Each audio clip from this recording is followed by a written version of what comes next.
Nagsisimula ang ating istorya sa pagkahulog ng mga dahon dahil sa nagaganap na laban sa paanan ng bangin.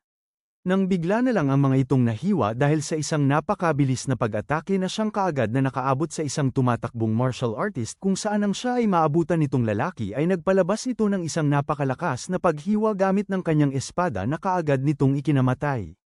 Ito ay ang sumisikat na bituin ng martial soul na si Baek Mo-gyeol. Pagkatapos niyang patayin ang kanyang kalaban ay napatingala siya sa itaas ng bangin at pasigaw na nagsabi na sa wakas sila rin ay nagkita. Ang nakatayong anino sa itaas ng bangin ay ang Heavenly Demon, na siyang nakatiklop ngayon ang kanyang mga braso at nakatingin sa kanila sa ibaba habang ipinapalabas ang kanyang malakas na enerhiya. Ang mga kasamahan ni Mo-gyeol ay nangamba naman ng husto dahil sa kanilang nararamdamang napakalakas na puwersa, habang si Mo-gyeol ay napangiti lang ng may halong takot at napaisip na hindi nito lubos maisip na makakapagpalabas pa rin ito ng matinding lakas ng loob kahit pa na siya ay nag-iisa na lamang. At ito ay tulad ng kanyang inaasahan sa isang demonic cultist na naghari sa isang kapanahunan na mayroong mukha na makakayang magpayanig sa buong katawan ng kahit sinuman at isang pinakamalaking alamat sa demonic world. Ito ay ang Heavenly Demonic Cult Leader na tinaguri ang Heavenly Demon Asura, ang pinakamakapangyarihang nilalang na sinasamba ng mga demonic cultist na handang ialay ang kanilang mga buhay upang maisakatuparan ang kanyang mga layunin. At panahon na lamang ang hinihintay bago nito mapasunod ang buong mundo subalit dumating itong si Mo-gyeol kung saan habang inaangat nito ngayon ang kanyang espada ay natanong niya ang Heavenly Demon kung mayroon pa ba siyang huling sasabihin. Sapagkat napangiti lang itong matandang lalaki at napatawa ng napakalakas, na siyang nagkalat ng kanyang demonic energy sa buong paligid at nagpaurong sa kanyang mga kalaban. Gayunpaman napangiti lang din si Mo-gyeol habang iniisip na sapat na itong kalaban niya upang maging alay sa mga alamat ng kanyang kabayanihan. Naaawa sa kanya, napagdesisyonan nitong paglaruan muna ang Heavenly Demon bago niya ito tuluyang talunin. Pasigaw niya naman itong pinagsabihan na magwawakas na ang kalupitan nito at nag-utos sa kanya na siya ay kanyang sugurin. Subalit ang Heavenly Demon ay hindi nagmamadali at napatitig lang sa kanya hanggang sa naging matalim at mapanganib ang kanyang pagtitig pero bigla na lang lumabas sa kanyang bibig ang pagpapakiusap nito na huwag siya nitong patayin.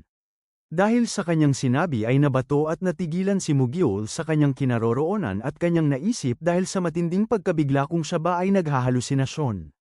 Naaalala na ito ay ang Heavenly Demon na siyang pinakamalakas sa demonic path. Nasabi niya sa kanyang isipan na hindi nito kailanman isusuko ang kanyang dangal at magmamakaawa sa ganito kababang paraan. Ngunit habang patuloy na nakatitig ang Heavenly Demon sa kanya na nagpapalabas ng seryosong mukha ay nasabi nito na mukhang kulang pa ang desperasyon sa kanyang boses kaya muli siyang nagpakiusap sa pagtatanong kung pwede ba siya nitong palampasin kahit ngayon lang. Hindi naman maipinta ang mukha ni Mo-gyeol nang ito ay kanyang marinig. At naunawaan niya na ang ginagamit nito ay telepatiko para magawang makipag-usap. Dagdag ng matandang lalaki na siya ay mamumuhay na parang siya ay namatay at magtatago sa ikalaliman ng kabundukan at hindi na muling magpapakita sa Jianghu kaya siya ay kanyang patakasin. Ngunit napasigaw lang si Mo-gyeol sa galit at napasabi na ito ay imposible. Napatingin naman sa isa't isa ang kanyang mga kasamahan at nagtaka sa pangyayari. Habang napakagat lang si Mo-gyeol sa kanyang ngipin dahil ang kanyang plano na maging isang bayani sa magpapasyang laban na ito ay masisira dahil sa isang duwag na demonic cult leader. Habang siya ay nanginginig sa kanyang kinatatayuan, tinawag ng matanda si Mo-gyeol bilang kapatid at isinaad nito na kailangan niyang panatilihin ang kanyang imahe kaya gumagamit lang siya ng sound transmission para makipag-usap sa kanya. Subalit kaagad lang na napakabilis na tumalon si Mo-gyeol sa kanyang kinaroroonan habang nagsasabi na kung natatakot siya na masira ang kanyang imahe, mas mabuting siya ay mamatay na lamang dito ngayon. Mabilis namang ipinalabas ng Heavenly Demon ang kanyang espada para tumugon sa kanyang pag-atake at kinakabahan na muling nagpakiusap na ito ay kanyang pag-isipan. Napasigaw ulit si Mo-gyeol sa galit at isinaad na mukhang hanggang sa huli ay minamaliit pa rin ito ang kanyang martial arts. Habang ang Heavenly Demon ay napakagat na lang sa kanyang ngipin at napaisip kung dito na ba siya magwawakas. Pagkatapos nito ay ang harapan na pagbanggaan ng kanilang pag-atake na siyang naglikha ng matinding liwanag dahil sa tindi ng lakas nito. Sapagkat nagtapos lang ang laban na ito sa isang paghampas lamang. At si Baek Mo-gyeol na punong-puno ng kumpiyansa at nakakasigurado sa kanyang pagwawagi ay namatay lang gamit ng isang pag-atake. 22 taon ang nakalipas. Pumunta tayo sa ikalaliman ng kabundukan kung saan matatagpuan ang napakagandang teritoryo ng demonic cult. Naisip ng mas tumandang heavenly demon na ngayon ay pumuti na ang mga buhok kung bakit hindi kaya ginamit ni Bekmugyul ang kanyang pinakamalakas na teknik noon. Subalit salamat dito ay nagawa niyang mapanatili at maprotektahan ang kanyang kasalukuyang posisyon, at nagkaroon din siya ng pagkakataon para mapalaki ang susunod na henerasyon kaya ito ay hindi na mahalaga. Gayunpaman dahil nakatuon lang siya sa kapangyarihan, ang kanyang tatlong anak ay nakipagtunggali upang maging tagapagmana ng demonic cult, na siyang naging dahilan kung bakit sila ngayon nasa kanilang mga puntod. Bagamat may makikita tayong isang paa ang bigla na lang huminto sa harap ng heavenly demon at tinawag itong kanyang ama, ito ay ang huling natatanging anak ng heavenly demon na siyang bida ng ating istorya na si Du Yugang na nagbigay pagrespeto sa kanyang ama at kinamusta ang kanyang kalagayan. Ang heavenly demon ay napangiti naman dahil dito, at naisip niya na ang kanyang bunsong anak na si Yugang ay naiiba dahil siya ay pinalaki ng hindi nabubulag sa lakas at kapangyarihan. Ngunit kahit na ganoon, naglaan siya ng paunang plano para siya ay maging pinakamalakas na cult leader. Habang hawak ang isang papel sa kanyang kamay ay sinubukan ng ating bida na makipag-usap sa kanyang ama pero siya ay sinagot lang nito na siya ay maayos lang kaya wag siyang mag-alala at nagpatuloy lang sa kanyang paglalakad. Naiwan namang natitigilan si Yugang sa kanyang kinatatayuan habang naririnig ang pag-uusap ng mga kalalakihan na hindi nila inaakala na ang nakakatakot na cult leader ay ganito kabait, at gaya ng kanilang inaasahan, ang pwesto sa pagiging cult leader ay paniguradong makukuha ni Yugang, na sinagot ng isang lalaki na ito'y walang duda dahil siya ang natatanging tagapagmana ng heavenly demon. Naririnig itong mga bagay, nilukot ng ating bida ang kanyang hawak na papel na sana ay kanyang ibibigay sa kanyang ama at nagpatuloy pabalik sa kanyang kwarto. Makalipas ng ilang minuto ay pumunta tayo sa isang silid habang mayroon tayong makikitang gumuguhit na brush. Ito ay si Yugang na ngayon ay nakaupo sa kanyang lamesa at mayroong bagay na isinusulat sa isang pirasong lumang papel. Nang bigla na lang mayroong kumatok sa kanyang pinto kaya natanong niya kung sino ito. Ito ay ang torture expert na si Seng Sagak na pumasok sa loob at kaagad na binati ang batang tagapagmana para magbigay ng pagrespeto. Kasunod nito ay ang kanyang may tuwang pagsabi na sa ilalim ng utos ng kanilang leader, siya ay nandito para iulat ang progreso ng kanilang pag-torture sa isang miyembro ng Orthodox sect. Naisip ni Yugang na marahil gusto ng kanyang ama na subukan ang kanyang kwalifikasyon bilang susunod na cult leader, kaya nasabi nito kay Sagak na siya ay nakikinig. Iniulat nito na ang kriminal ay tinorture sa loob ng isang underground prison nang may kabuuan ng 3 araw. At sa unang araw matapos nilang punitin ang kanyang balat galing sa kanyang mga hita papunta sa daliri ng kanyang mga paa, nilublob siya nila sa tubig alat pagkatapos. Sa ikalawang araw ay sinigurado nila na ipakain sa mga baboy ang mga paa ng kriminal. At sa ikatlong araw, wala na ang katawan ng kriminal mula sa bewang paibaba. Matapos nitong masabi ang kanyang ulat ay napasulyap si Sagak sa ating bida at may ngiting naisip na sa demonic cult, siya lamang ang may kakayahang gawin ang antas ng torture gaya nito kaya tiyak na nakukuntento na ang batang tagapagmana dito. Subalit kabaliktaran nito sa kanyang inaasahan dahil bigla na lang napatayo si Yugang sa kanyang inuupuan at inihampas ang kanyang mga kamay ng napakalakas sa mesa, kung saan buong lakas siyang napasigaw na ito ay hindi pa din sapat. Kaya dali-daling nanghingi si Sagak ng patawad dahil mukhang sumobra ang kanyang ginawa. Sapagkat nang maunawaan niya ang sinabi ng ating bida, nagulat siya ng husto at kinakabahan na ipinausli ang kanyang bibig habang napapaisip kung hindi pa din ba sapat ang pag-torture niya dito dahil inaakala niya na ang sasabihin nito na siya ay sumusobra na.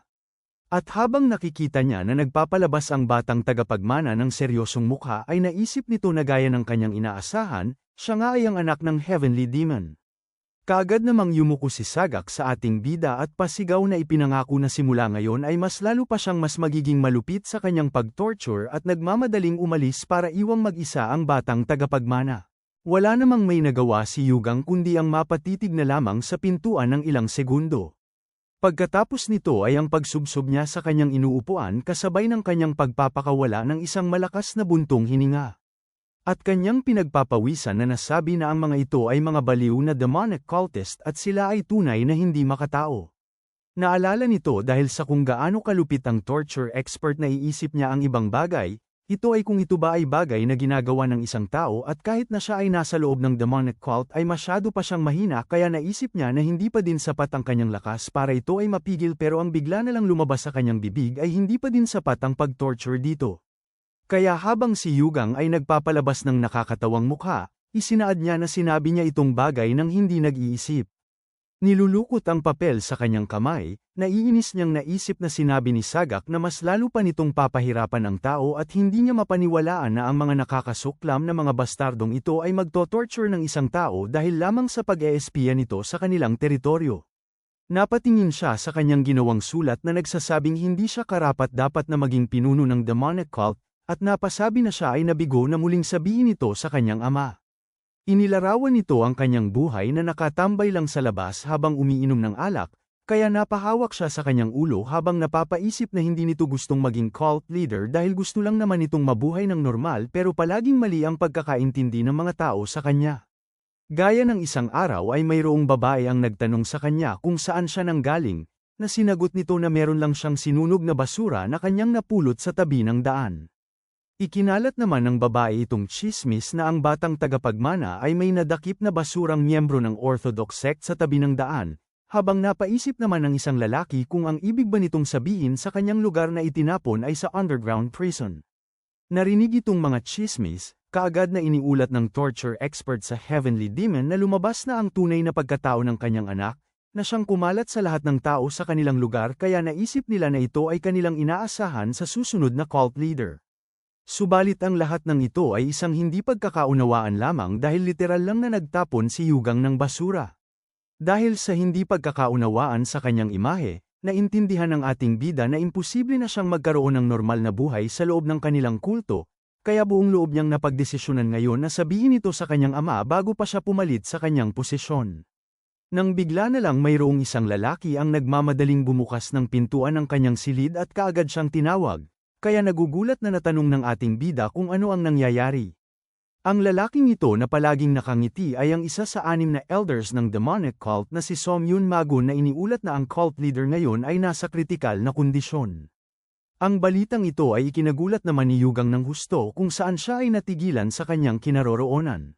At di kalaunan ay dumating ang araw ng libing, kung saan habang dinadala ang kabaong ng Heavenly Demon, makikita natin si Yugang sa harap na hawak-hawak ang litrato ng kanyang ama sa kanyang mga kamay.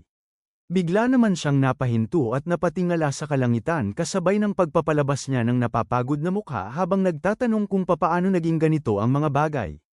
Kaya bumalik muna tayo nitong mga nakaraang araw sa sandaling marating niya ang silid ng kanyang ama ay ang mabilis niyang pagbukas ng pintuan.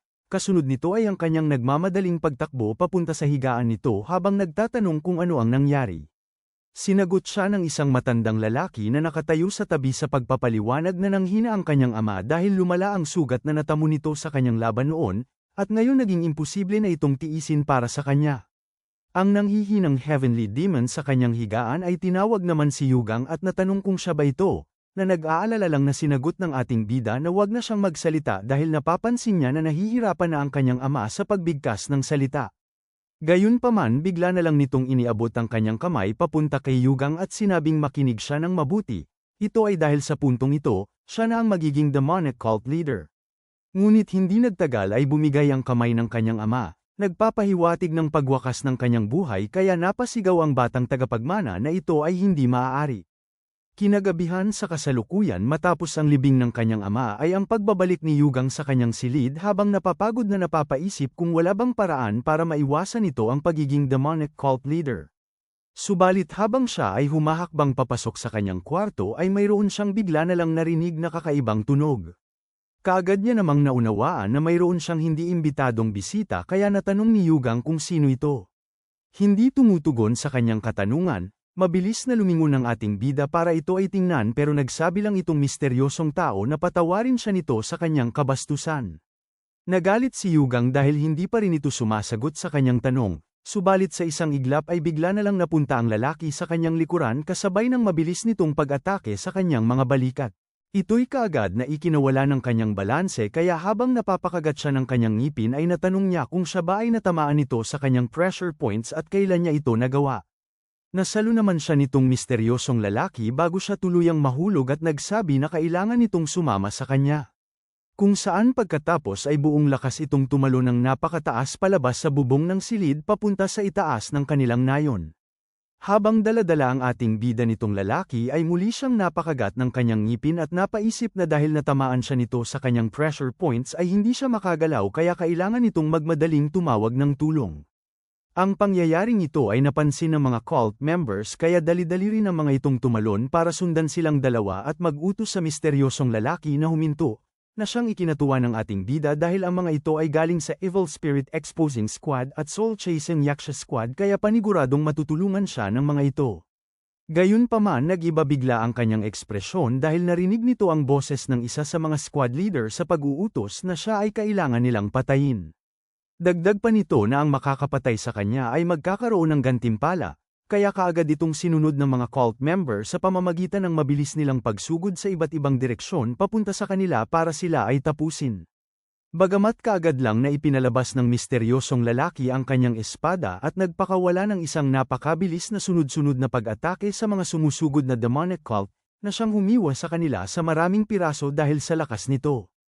Hindi makapaniwala sa kanyang nakikita, natanong ng ating bida sa kanyang isipan kung papaano nitong napatay ang mga mahuhusay na martial artist ng ganoon na lamang. Nang bigla na lang mayroong lumuluksong isang sect member ang sumulpot sa kanilang likuran habang angat-angat ang kanyang sandata at nagsasabi na sila ay mamatay, pero kaagad lang na mabilis na inikot ng misteryosong lalaki ang kanyang espada. Na siyang naging dahilan ng pagkatusok ng leeg ng martial artist bago pa niya maabot ang mga ito. Matapos nitong patalsikin ang kanyang kalaban ay kaagad namang nagpatuloy itong misteryosong lalaki sa isa pa niyang kalaban sa harapan. Sa kabila ng kanyang nararamdamang takot ay nagpatuloy itong sect member sa pagsugod sapagkat napakadali lang siyang nahiwa at mabilis na nahulog sa lupa habang ang misteryosong lalaki ay nagpatuloy lang sa pagtakas habang daladala ang ating bida. Dahil sa pangyayaring ito, ang squad leader ng Evil Spirit Exposing Squad na si Amsen Sesang ay pasigaw na nagsabi kung ano ang kanilang ginagawa at hahayaan na lang ba nilang makatakas si Yugang. Ngunit may isang lalaki ang bigla na lang sumenyas ng kanyang kamay at nag-utos na sila ay huminto. Ang lalaking ito ay ang isa sa mga elders ng demonic cult na si Somyun Magun. Hindi kumbinsido sa utos nito, nagsabi si Sesang na pagsisisihan nila kung hindi nila ito hahabulin. Nagsabi naman ng squad leader ng Soul Chasing Yaksha Squad na si Bulpyong Guiyong na hahabulin nila ang mga ito ngayon din. Subalit isinaad ni Magun na mapapatay lang naman nila si Yugang ng kahit anong oras. Dagdag pa nito na kung siya ay mamamatay, mayroong haharapin ang demonic cult na malaking kapahamakan. Ito ay dahil ang Heavenly Demon ay naglunsad ng isang matinding plano kung saan ang misteryosong lalaking nagngangalang Pungcho na kumidnap sa ating bida ay may malaking papel. Gayunpaman sinigurado niya na hindi makakawala si Yugang sa kanila kaya wala silang kailangang ipag-alala. Pagkatapos nito habang siya ay humahakbang ay nag-utos siya sa mga squad leader na iligpit ang mga bangkay at tipunin ang mga elders. Ito ay dahil sisimulan na nila ang inaugurasyon ng ika-16 na demonic cult leader. Samantala pumunta naman tayo sa gitna ng kagubatan habang mayroon tayong makikitang mabilis na gumagalaw sa sanga ng mga puno. Ito ay ang misteryosong lalaki na nagngangalang si Pungchon na patuloy na daladala si Yugang papalayo sa teritoryo ng demonic cult. Dahil sa walang tigil nilang pagtakbo, naiinis na sinabi ng ating bida na isang araw na silang nagpapatuloy at natanong sa kanya kung sino ba siya para gawin ang bagay na ito. Sinagot siya ng misteryosong lalaki na huwag siyang mainip dahil malapit na din naman sila sa Shaanxi. Kasunod nito ay ang kanyang paglapag sa lupa, kung saan kaagad nitong inalis ang kanyang teknik kay Yugang sa pamamagitan ng muling pagsundot nito ng kanyang daliri sa kanyang mga balikat. Para masigurado na magagalaw niya na ang kanyang katawan, inunat ng ating bida ang kanyang braso. Nang bigla na lang lumuhod ang lalaki sa kanyang harapan kasabay ng pagsabi niya na ang tapat na tagapagsilbing ito ay binabati ang cult leader, at siya ay ginawa lamang para pagsilbihan ng ating bida. Kasunod nito ay ang kanyang may seryosong mukha na pagpapakilala ng kanyang pangalan na si Pungchon.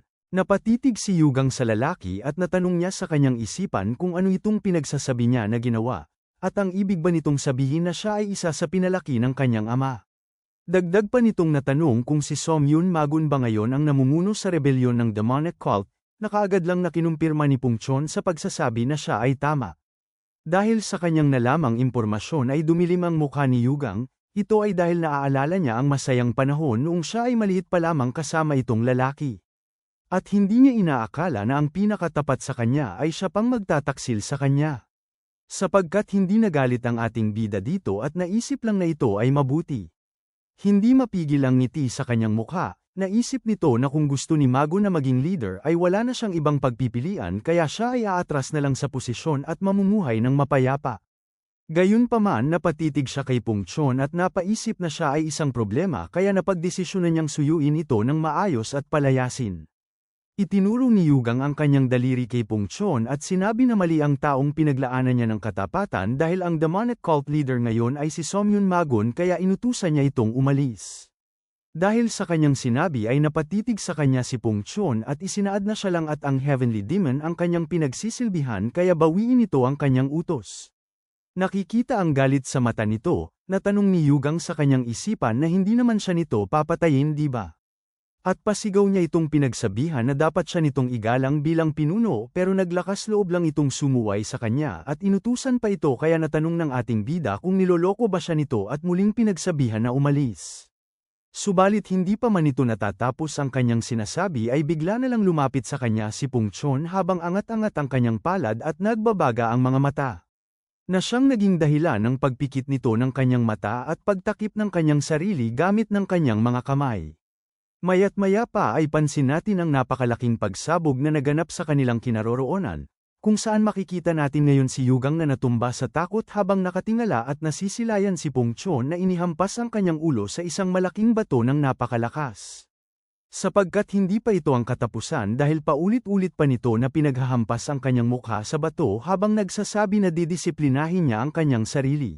Ang isa sa tipak ng bato ay nahulog sa ulo ng ating bida, kaya pasigaw niyang pinagsabihan si Pungchon na huminto dahil nagdudulot siya ng isang komosyon sa kalagitnaan ng gabi. Subalit nagpatuloy lang itong lalaki at nagsabi na hanggat hindi siya mag-uutos bilang cult leader ay patuloy niyang paparusahan ang kanyang sarili. Hindi ito matiis, pasigaw na nagsabi ang ating bida na siya ay kanyang inuutusan bilang cult leader. Mabilis namang huminto si Pungchon nang walang kahit anumang pinsala sa kanyang mukha kaya nagtatakang napaisip ang ating bida kung anong klaseng nilalang ang pinalaki ng kanyang ama. Kasunod nito ay napahawak siya sa kanyang ulo at nag-utos na una ay kinakailangan nilang maghanap ng matutulugan kaya sila ay bumaba sa kabundukan, at natanong nito kay Pungchon kung magkano ang dinala niyang pera na iniwan sa kanya ng kanyang ama. Subalit habang nagpapalabas ng nakakatawang mukha ay nanghingi lang ito ng kapatawaran dahil hindi siya nagdala ng pera kaya matutulog ang ating bida sa kabundukan ngayong gabi. Sa galit ay natanong siya ni Yugang kung papaano siya nitong mapoprotektahan, ngunit yumuko lang ito at muling nanghingi ng kapatawaran. Gayunpaman kasabay ng pagdating ng grupo ng mga kalalakihan ay ang pagsabi nito na mayroon silang lugar na matutuluyan at makakainan, at sila ay nandito na para sila ay batiin. Nagulat naman itong ating bida dahil pansin niya na ito ay mga delikadong tao. Naiinis na sinabi nitong lalaking leader ng mga bandido na mayroong takip sa kanyang mata na sila ay nanggugulo sa teritoryo ng Green Forest Bandits kaya huwag na silang umasang makakalabas pa ng nabubuhay. Ang mga nakatagong mga bandido sa itaas ng mga puno ay kaagad namang inihanda ang kanilang mga pana papunta sa kanila kaya ang ating bida ay napapiga ng kanyang kamao habang iniisip na ang nararamdaman niyang enerhiya ay nanggagaling sa mahuhusay na miyembro ng mga bandido. Dagdag pa nito na ang bastardong si Pungchon ay dapat hindi nagsasalita ng ganito sa kanila kaya kailangan niyang iwasang gumawa ng kahit anumang bagay na makakapaglagay sa kanila sa alanganin at napagdesisyonan niyang magsimula sa paghingi ng patawad. Bagamat bigla na lang na buong lakas at may panggagalaiti na pinagsabihan ni Pungchon ang bandido na manahimik at natanong sa kanya kung hindi ba nito kilala ang ating bida. Ang ginawa nito ay hindi inaasahan ng mga bandido kaya silang lahat ay napanganga sa tindi ng pagkagulat, habang si Yugang naman ay namuti ang mga mata at natitigilan sa pagkabigla na napaisip na itong si Pungchon ay tunay ngang isang bastardo. Nauunawaan na ang ginawa nito ay ikakapahamak nila. Dali-dali siyang lumapit kay Pungchon at tinanong kung ano ang kanyang ginagawa at pinagsabihan siya na manghingi ng patawad. Ngunit sila ay huli na dahil ang leader ng mga bandido ay buong lakas na pasigaw na tumugon sa pagsasabi kung sino ang niloloko ng mga ito at nag-utos sa kanyang mga tauhan upang sila ay atakihin. Kaya ang mga martial artists sa itaas ng puno ay walang pag-aalinlangan na ginamit ang kanilang mga pana para magpaulan ng mga palaso papunta sa ating bida at kay Pungchon. Ang mga palaso ay mabilis na naabot ang dalawang lalaki kaya ito ay ikinabahala ni Yugang habang hindi naman ito alintana ni Pungchon, at mahinahon lang na kinuha ang kanyang espada na nasa kanyang likuran. Kasunod nito ay ang kanyang pagpapalabas ng isang malakas na pag-atake gamit ng kanyang espada para mapigil ang lahat ng mga palaso habang nagsasabi na hindi ba't sinabi nito na siya ay manahimik. Ang leader ng mga bandido ay natakot naman dahil sa ipinakita nitong lakas at naisip na ang bastardong ito ay hindi normal dahil nagawa niyang magpalabas ng sword wall. Kasunod nito ay ang pag-utos niya sa kanyang mga tauhan na umatras, pero bigla na lang nitong narinig ang boses ni Pungchon sa kanyang likuran. Nagsasabi na mukhang ang ulo nito ay maayos pa rin. Nang bigla na lang nitong hinawakan ang kanyang ulo at buong lakas na binali sa puntong napilipit ang kanyang leeg ng maraming beses, na siyang ikinabahala ni Yugang kaya nag-utos siya dito na huwag pumatay ng basta-basta na lamang. Habang hawak ang nabaling leeg ng leader ng mga bandido ay sinagot siya ni Pungchon na hindi niya ito pinatay, kaya pasigaw na natanong ng ating bida kung ano ang kalokohan na pinagsasabi nito. Subalit humawak lang siya sa balikat ng bandido at nagsabi na ang kanyang pinagsisilbihan ay kailangang magpahinga kaya gabayan sila nito sa kanilang teritoryo, na pinasang-ayunan nitong lalaki sa paggalaw ng kanyang nakabaliktad na ulo, nagpapahiwatig na siya ay patuloy pang nabubuhay. Hindi makapaniwala sa kanyang nakikita, muling namuti ang mga mata ni Yugang sa pagkagulat habang napapaisip na talagang nauwi siya sa isang siraulong bastardo. Di kalaunan ay nagawa nilang maabot ang magandang gusali ng Green Forest Bandits na mayroong maraming palapag. Kung saan sa oras na marating ito ni Pungchon, lakas loob niyang sinipa ang pintuan ng napakalakas para ito ay mabuksan. Nagpatuloy siya sa loob at pansin nito ang tatlong anino na nasa dulo ng silid. Pinagmamasdan ang paligid, nagsabi siya na ang gusaling ito ay maraming pagkukulang, kaya pinagsabihan siya ni Yugang na siya ay nagpapakita ng kabastusan. Kaagad naman siyang yumuko at nanghingi ng kapatawaran, nang bigla na lang mayroong boses ang lumitaw sa dulo ng silid, nagsasabi na sila ay mukhang nagsasalita ng walang takot.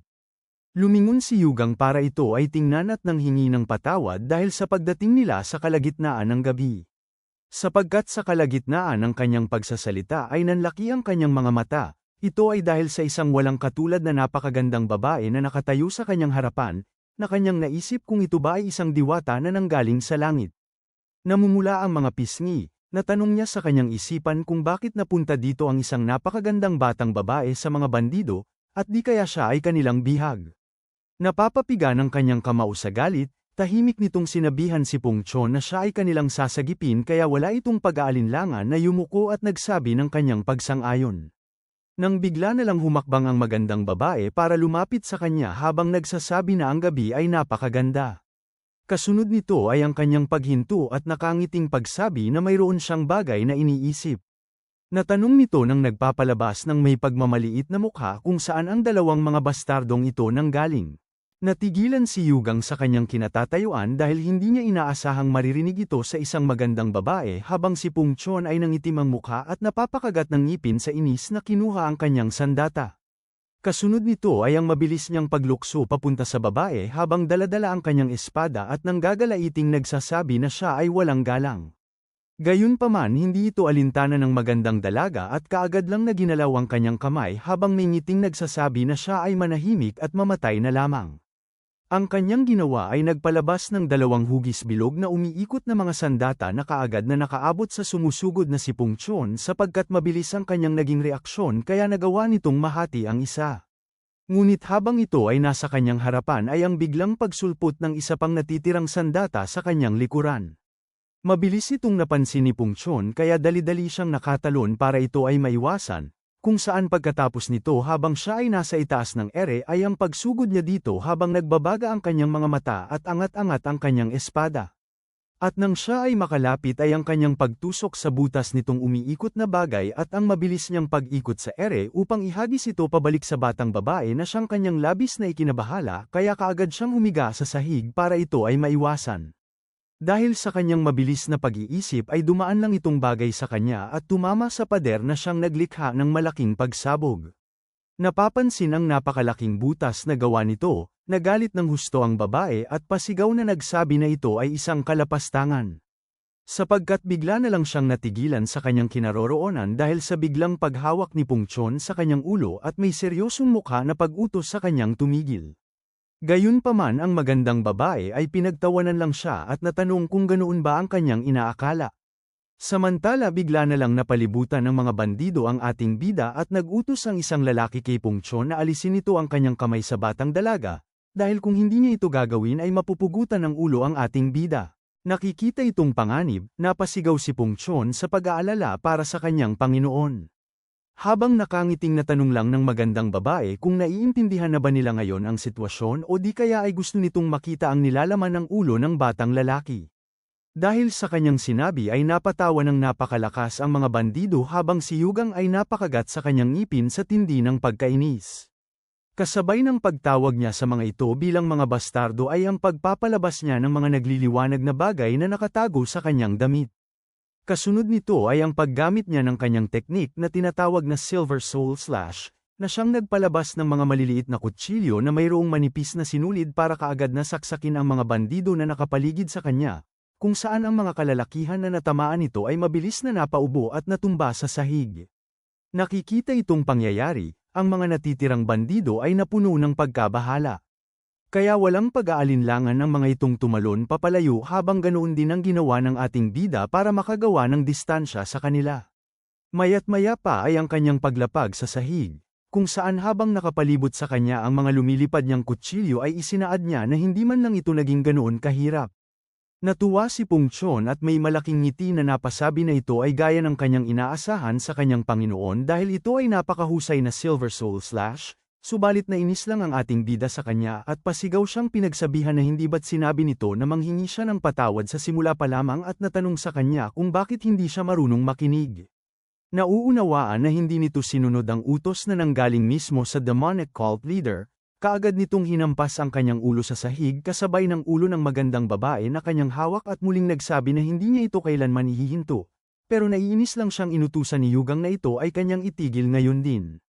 Napasabi naman itong magandang babae na namumula ang noo at may ngiti sa kanyang mukha na silang dalawa ay tunay ngang mga baliw, at hindi siya karaniwang natatalo sa ganitong bagay pero silang dalawa ay talagang kakaiba.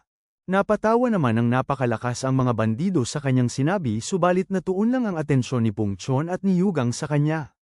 Kasunod nito ay ang biglang pag-angat ni Pung Chon ng kanyang kamao habang inaalis ng ating bida ang kanyang tingin papalayo kung saan pagkatapos nito ay maririnig ang napakalakas na pagsigaw nitong babae sa buong paligid ng kabundukan.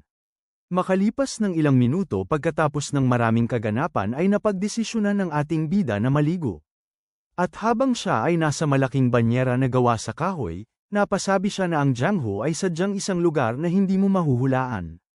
Naaalala ang patuloy na pagmumura nitong magandang babae habang siya ay pinagsusuntok ni Pung Chon. Umaasa si Yugang na ito na ang kanilang huling pagkikita at sana ay hindi na muling mag-cross ang kanilang landas. Maya't maya pa pagkatapos nitong maligo at magbihis ay nagpatuloy siya pabalik sa kanyang kwarto. Ngunit habang siya ay naglalakad sa pasilyo ng gusali ay naisip niya na sobrang dami nang nangyari sa isang gabi lamang kaya kailangan niyang magpahinga. Gayunpaman hindi pa rin siya makapaniwala na ang batang dalaga ay inalok ang sarili niyang kwarto. Papasok sa silid, hindi siya umasa ng husto sa maliit na gusaling pinagtataguan ng mga bandido pero sa kabila nito ay mayroon nito ng lahat ng kanyang kailangan. Kagaya ng isang magandang litrato, isang mabangong kandila na nagpapakalma sa isip at katawan, at ang pinakaimportante sa lahat ay ang malambot na higaan na mabilis siyang humiga habang nagsasabi na ito ay ang definisyon ng kasiyahan. Iniunat ang kanyang mga braso sa tabi, mayroon siyang bigla na lang naramdamang matigas na bagay kaya napaisip siya kung ano ito. Napalingon naman siya sa kanyang tabi at dito ay nakita niya ang dalaga na hinahabol ang kanyang hininga na napapakagat sa kanyang ngipin sa galit. Sa tindi ng pagkagulat ni Yugang ay napatalon siya paalis sa higaan at kaagad niyang tinawag si Pung Chon na mabilis namang dumating sa labas ng pintuan habang nagtatanong kung siya ba ay tinawag nito. Kaya itinuro ng ating bida ang ngayong nakagapos na magandang babae sa kanyang higaan at pag-alit siyang pinagsabihan na papaano niya itong magagawa sa isang batang dalaga. Ito'y sinagot ni Pung Chon na hindi ba't nagustuhan niya itong babae, kaya kung may magugustuhan ng kanyang Panginoon ay iaalay niya itong lahat para sa kanya. Sapagkat pinagsabihan siya ni Yugang na huwag siyang mag-alay ng kahit ano, at nagustuhan niya itong babae sa una ngunit ito ay nagbago noong nagsimula itong magmura. Nagsabi naman itong patuloy na nakagapos na babae habang sumisitsit sa pagitan ng kanyang mga ngipin dahil hindi nito maigalaw ang kanyang buong katawan, na ang mukha ng ating bida ay hindi masama at nag-utos sa kanya na lumapit. Kaya napamura na lamang ang ating bida sa pagkainis. Kasunod nito ay ang pasigaw niyang pag-utos kay Pung Chon na maririnig sa buong gusali, na tama na ang bagay na ito at pakawalan niya ang pressure point ng batang dalaga. Makalipas ng ilang minuto, malayang naigagalaw ang kanyang katawan at naalis sa pagkagapos, napahawak ang batang babae sa kanyang leeg. Nang bigla na lang tinawag ng ating bida ang kanyang atensyon at nagpakilala sa kanya kasabay ng pagtanong nito ng kanyang pangalan. Nagpakilala din ang magandang babae ng kanyang pangalan na si Son Yakran at natanong sa ating bida kung siya ba ay anak ng isang tangang mayaman. Naging tahimik lang si Yugang at ikinalat ang kumot sa sahig habang napapasabi sa kanyang isipan na ito ay nakakainip dahil ang alam lang nitong babae ay magmura, at nagsabi na siya ay napapagod kaya sila ay matulog na lamang. Sinagot naman siya ni Yakran ng may pang-aakit na boses at inaalis ang kanyang damit na ito ay kanyang hahayaan dahil ang pakikipag-usap ay pag-aaksaya lang ng oras. Subalit hindi pa man ito natatapos ang kanyang sinasabi, natatarantang ipinaliwanag ni Yugang na hindi ito ang ibig niyang sabihin at sila ay matutulog ng magkahiwalay dahil siya ay napapagod. Sapagkat tumalikod at nilingon lang siya ni Yakran ng may dismayadong mukha at isinaad na ang mukha nito ay disente pero dahil nakikita nitong tumatanggi siya sa isang magandang babae, marahil siya ay isang bakla. Nalabis na ikinagalit ni Yugang kaya napakagat siya sa kanyang ngipin sa pagkainis. Kasunod nito ay ang paghakbang ng ating bida papalapit sa kanya kaya nagpalabas si Yakran ng masamang ngiti dahil nahulog ito sa kanyang patibong. Ito ay dahil sasamantalahin niya ang kahinaan ng ating bida sa pagiging lalaki at papatayin siya ng walang awa. Nang makalapit si Yugang ay pumunta siya sa likod ni Yakran at inabot ang kanyang dibdib kaya nagwawaging napatawa ang babae sa kanyang isipan. Pero hindi ito ang kanyang inaasahan dahil bigla na lang idinikit ng ating bida ang kanyang dalawang kamay ng napakahigpit. Kasunod ay ang kanyang pagbuhat sa babae at ibinagsak ito sa sahig habang pasigaw na nagsasabi na may lakas loob itong tawagin siya na isang bakla. Sapagkat hindi pa ito ang katapusan dahil makalipas lang ng ilang sandali ay ang pagtalsik ng natitigilan na si Yakran palabas sa gusali habang pagalit na nagsasabi si Yugang na siya ay umalis dito ngayon din. Nakikita itong kaganapan sa labas, may tuwalang na isinaad ni Pung Chon na ito ay gaya ng kanyang inaasahan sa kanyang Panginoon. Hindi magawang makatulog sa kalagitnaan ng gabi ay pumunta tayo sa isang talon sa gitna ng kagubatan malapit sa gusali. Dito ay makikita natin ang ating bida na ngayon ay nakatayo sa isang malaking bato. Napapaisip na mukhang hindi na siya makakatulog dahil sa isang baliw na babae. Natanong niya kung ang Jianghu ba ay napupuno ng ganitong klaseng mga tao. Naunawaan niya naman na ang pinakadelikado sa lahat ng mga ito ay si Pung Chon. Ito ay dahil ang bastardong ito ay walang kahirap-hirap na nasasangga ang lahat ng mga pag-atake ng kanilang mga kalaban. Habang patuloy na napapaisip sa bato ay pansin nito ang pagdaan ng isang isda sa tubig, kaya mabilis ang kanyang naging reaksyon sa pagpapalabas niya ng pag-atake gamit ng kanyang nakatagong kutsilyo ngunit ito ay nagmintis. Pero kaagad niyang ginalaw ang kanyang mga daliri para pasundin ang kanyang sandata na siyang tumama sa isda. Sapagkat habang tinitingnan nito ang kanyang refleksyon sa tubig, naisip niya na kung siya ay mananatili sa Jianghu nang may ganito lang na kakayahan, walang dudang nakatakda siyang mamatay sa isang malagim na paraan. At ang isang tao na makakagawa nito ng kahit anumang oras sa kanyang tabi ay si Pung Chon, at hindi lang ito dahil kahit na ang demonic cult ay sinusubukan din siyang patayin. Habang pinagmamasdan ng kanyang palad ay naisip niya na ang buong Jianghu ay pinaluhod ng kanyang ama pero ang tinuro lang nitong teknik sa kanya ay ang Silver Soul Slash. Sa galit ay napapiga siya ng kanyang kamao at natanong kung bakit.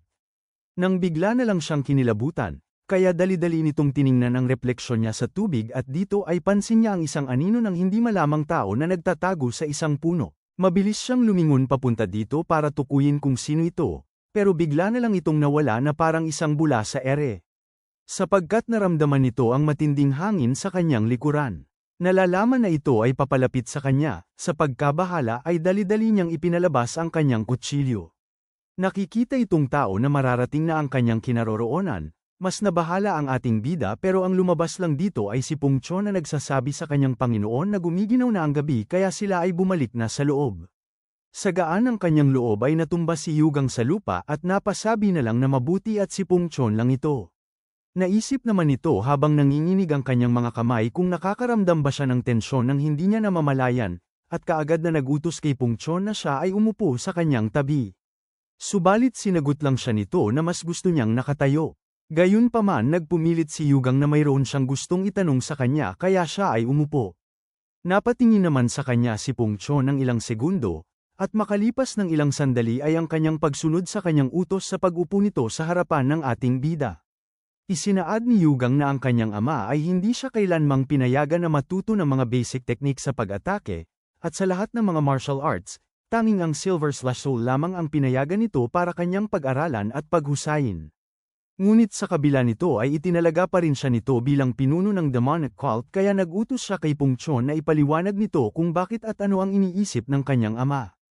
Sinagot siya ni Pungchon na ang Silver Soul Slash ay hindi isang mahinang martial art at nagtataglay si Yugang ng inner profound strength.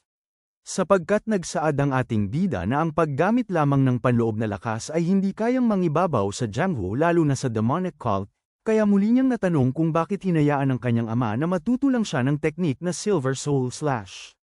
Ibinaba ni Pungchon ang kanyang titig, at sinabi na ito ay dahil dapat ang ating bida na maging pinakamahusay na martial artist.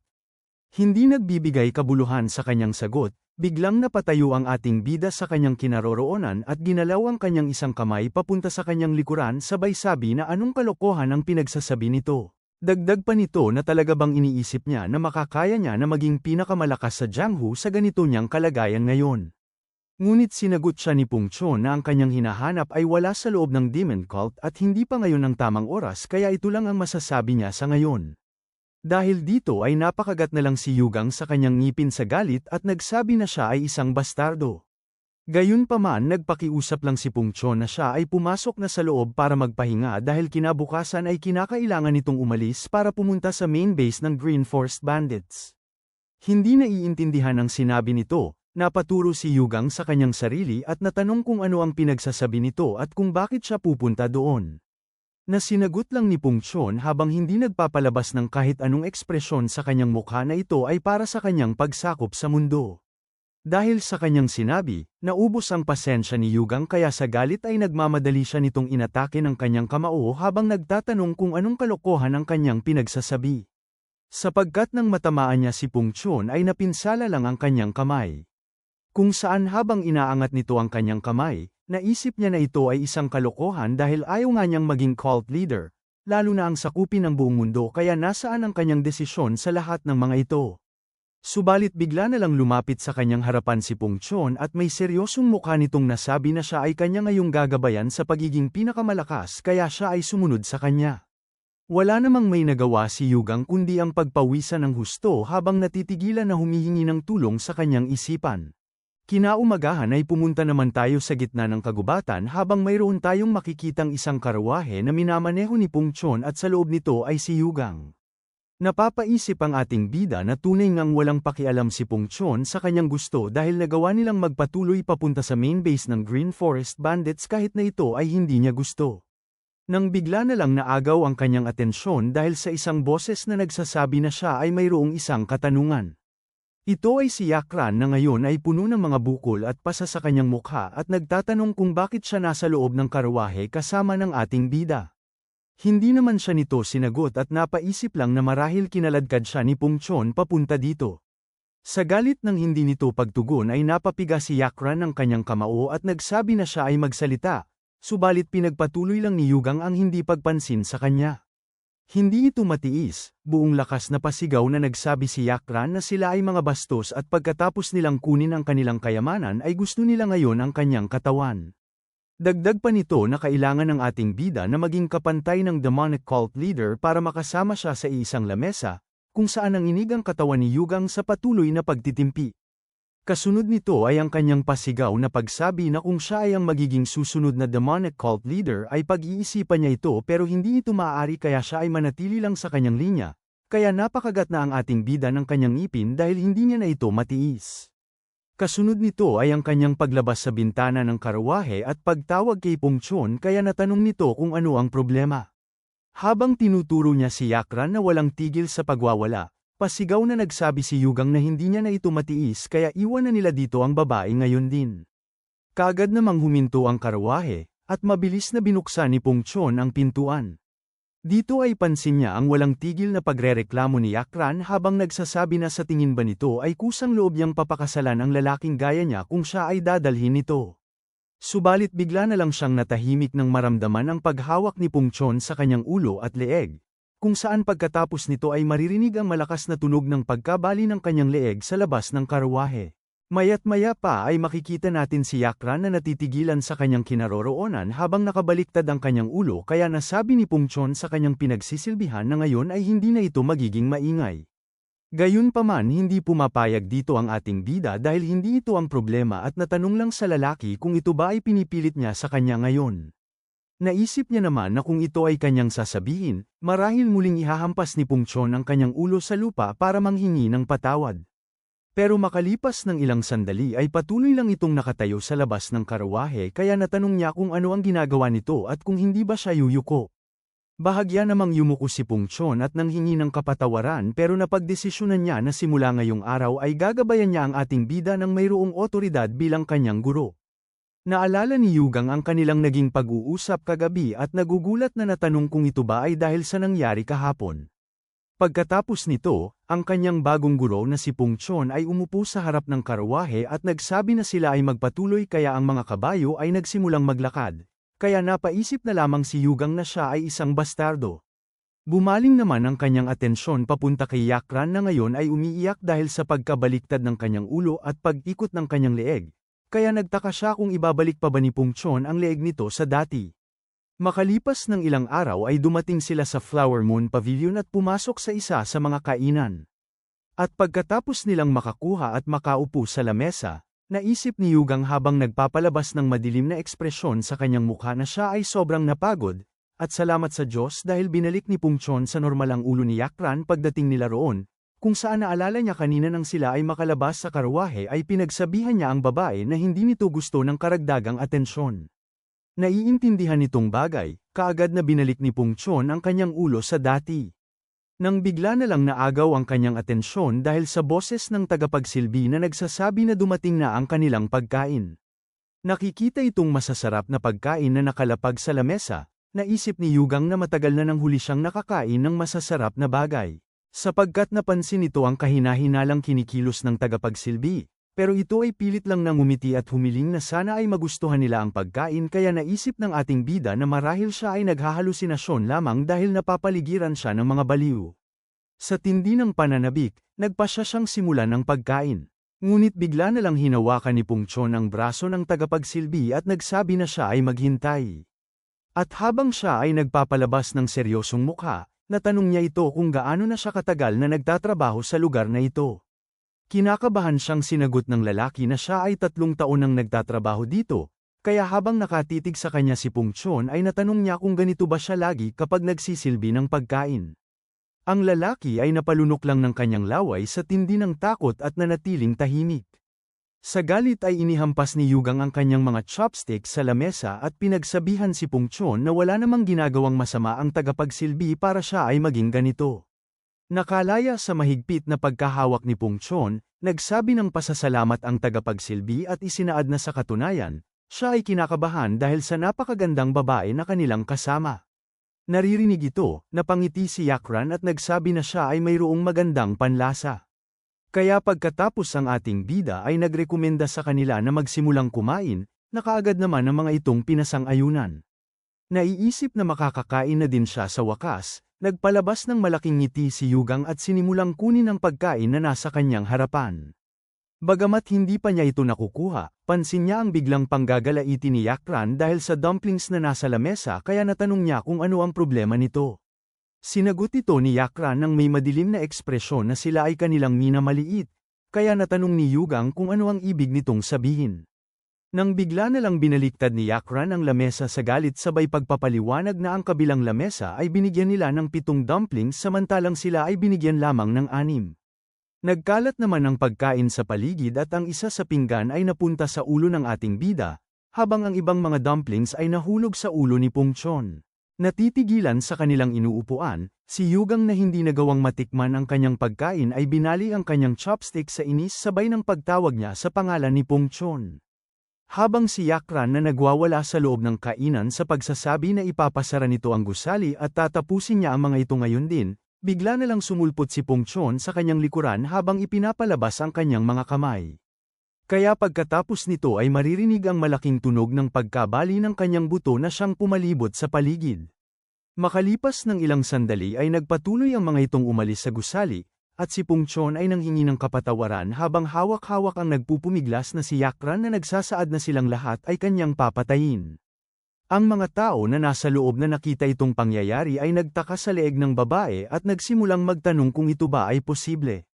Nang bigla na lang naabutan ng may-ari si Yugang at hinawakan siya sa kanyang balikat, nagsasabi na kailangan ng mga itong magbayad sa pagkain. Ngunit mabilis na lumingon ang ating bida, at pasigaw na pinagsabihan nitong lalaki na hindi niya ito gagawin dahil sila ay nagbigay lamang ng 6 na dumplings. Makalipas ng ilang oras kinagabihan ay pumunta naman tayo sa isang bahay na nagpapalabas ng malakas na mga kalabog. Ito ay dahil sa mga pag-atake na nagaganap sa isang miyembro ng demonic cult. Sa harap nito ay isang aninong nagbabaga ang isang mata na nagtatanong sa kanya kung ang magagawa niya lang ba ay ang makipagsabuatan sa tagapagsilbi. Subalit wala nang may naisagot pa ang lalaki habang nakahandusay sa lupa at nagsusuka ng dugo kundi ang manghingi na lang ng patawad. Ang lalaking ito ay ang squad leader ng Demonic Cult Assassination Squad na si Hook Shimsu, na habang hawak-hawak ang kanyang tiyan ay nagpaliwanag na hindi nito inaasahang babaliktarin ng babae ang lamesa. Kaagad naman siyang yumuko at napapaubo ng dugo na nanghingi ng isa pang pagkakataon sa isang maliit na bata sa kanyang harapan. Tinawag niya itong Lightning Child pero kaagad niyang itinuwid ang kanyang sarili sa pagtawag dito bilang kanyang tiyuhin. At habang pinagmamasdan niya itong batang lalaki ay naisip niya na hindi siya kailanman masasanay sa mukha nito. Ito ay dahil nagmumukha pa rin itong isang bata kahit pa na siya ay lampas na sa 60 taong gulang. Bukod pa rito, ang dahilan kung bakit nito napanatili ang kanyang itsura ay dahil siya ay isinumpa pagkatapos nitong kumain ng laman ng tao noong siya ay bata pa lamang. Naiisip na manghingi ng kapatawaran pagkatapos nitong mabigo ay paniguradong ikakamatay niya. Nangako si Shimsu na sisiguraduhin niyang magtatagumpay siya sa pagkakataong ito.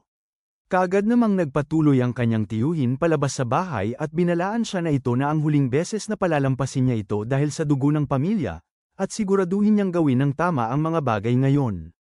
Pagkatapos nito ay nagpatuloy ang kanilang hukbo papunta sa bayan. Naisip ni Shimsu na ang Dark Shadow Squad ay ang aakit kay Pongchon papalayo hanggat sa kanilang makakaya. Kasunod nito ay ang pagtingin niya sa dalawang yin-yang twin demons habang napapaisip na silang dalawa ay sasama sa kanya para asikasuhin ang batang cult leader. Maya't maya pa nang maabot nila ang bayan sa itaas ng mga bubong, iniangat ni Shimsu ang kanyang kamay para magpahiwatig sa mga demonic cultists na huminto. Dito ay pansin nila ang kanilang pakay. Ito ay si Yugang na ngayon ay tahimik na nakamasid sa labas ng bintana na walang kamalay-malay sa mga mangyayari. Pabalik sa mga assassin ay kinuha ng lalaki ang isang palaso sa kanyang likuran. Kasunod nito ay ang kanyang paghila dito sa tali ng pana habang pinapaalahanan sila ng kanilang squad leader na tandaan nila na ito ay huli na nilang pagkakataon.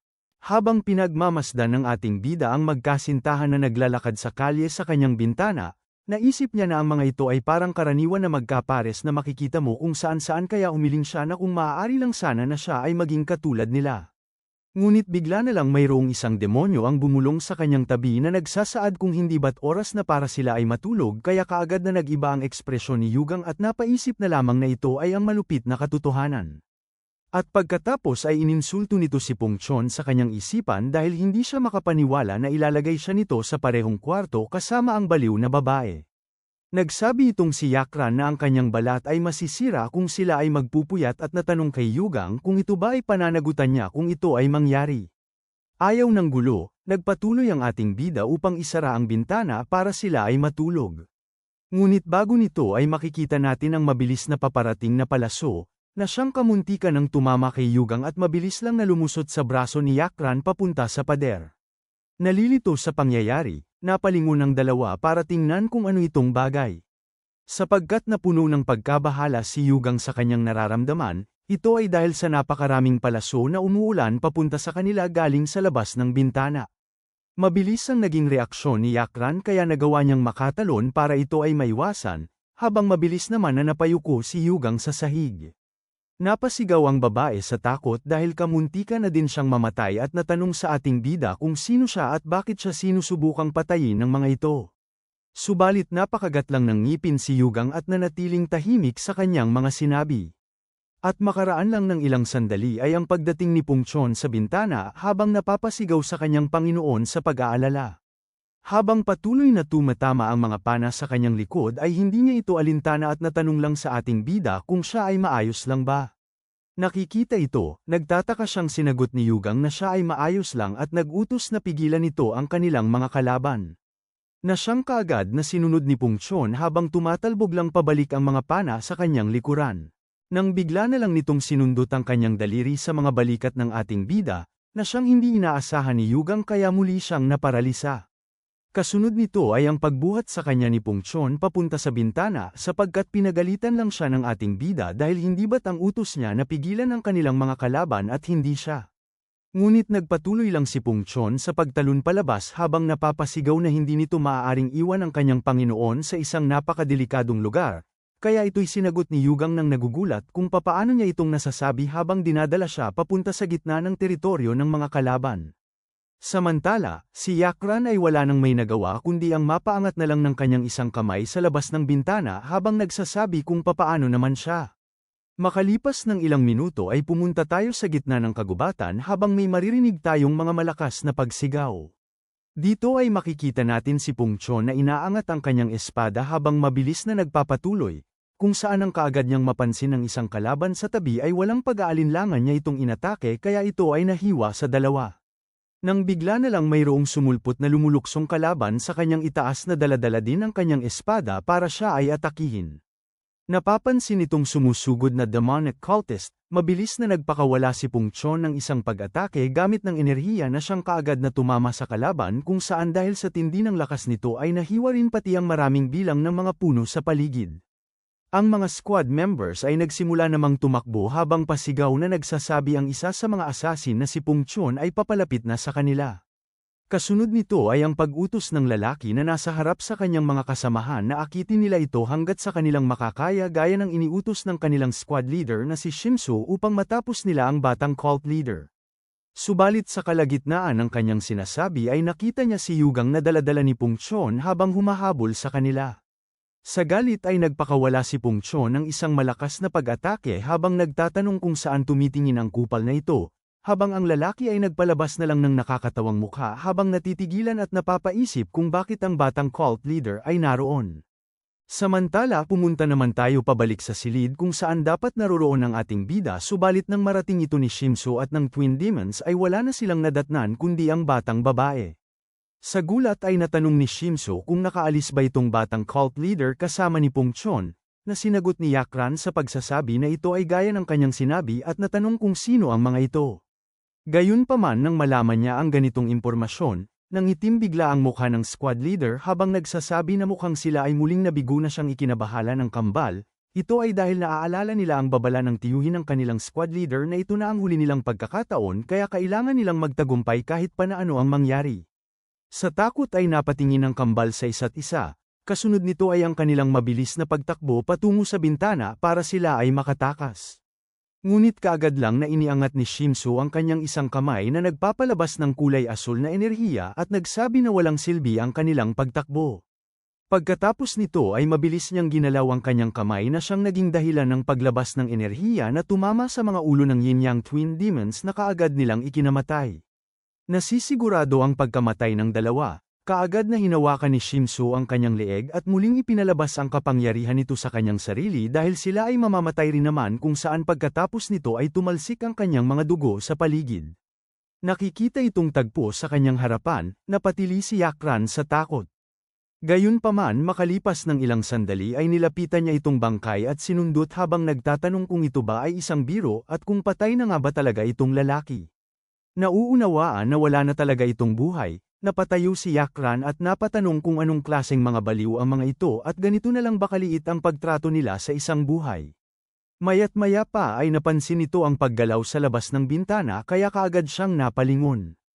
Ito ay si Pungchon na kaagad na bumalik sa silid kung saan ang malapag niya ang ating bida sa sahig ay ang muli nitong pagsundot sa kanyang mga balikat para muli nitong maigalaw ang kanyang katawan. Si Yugang na pinupunasan ng dugo sa kanyang mukha ay natanong si Pungchon kung plano ba nitong paliguan siya ng dugo.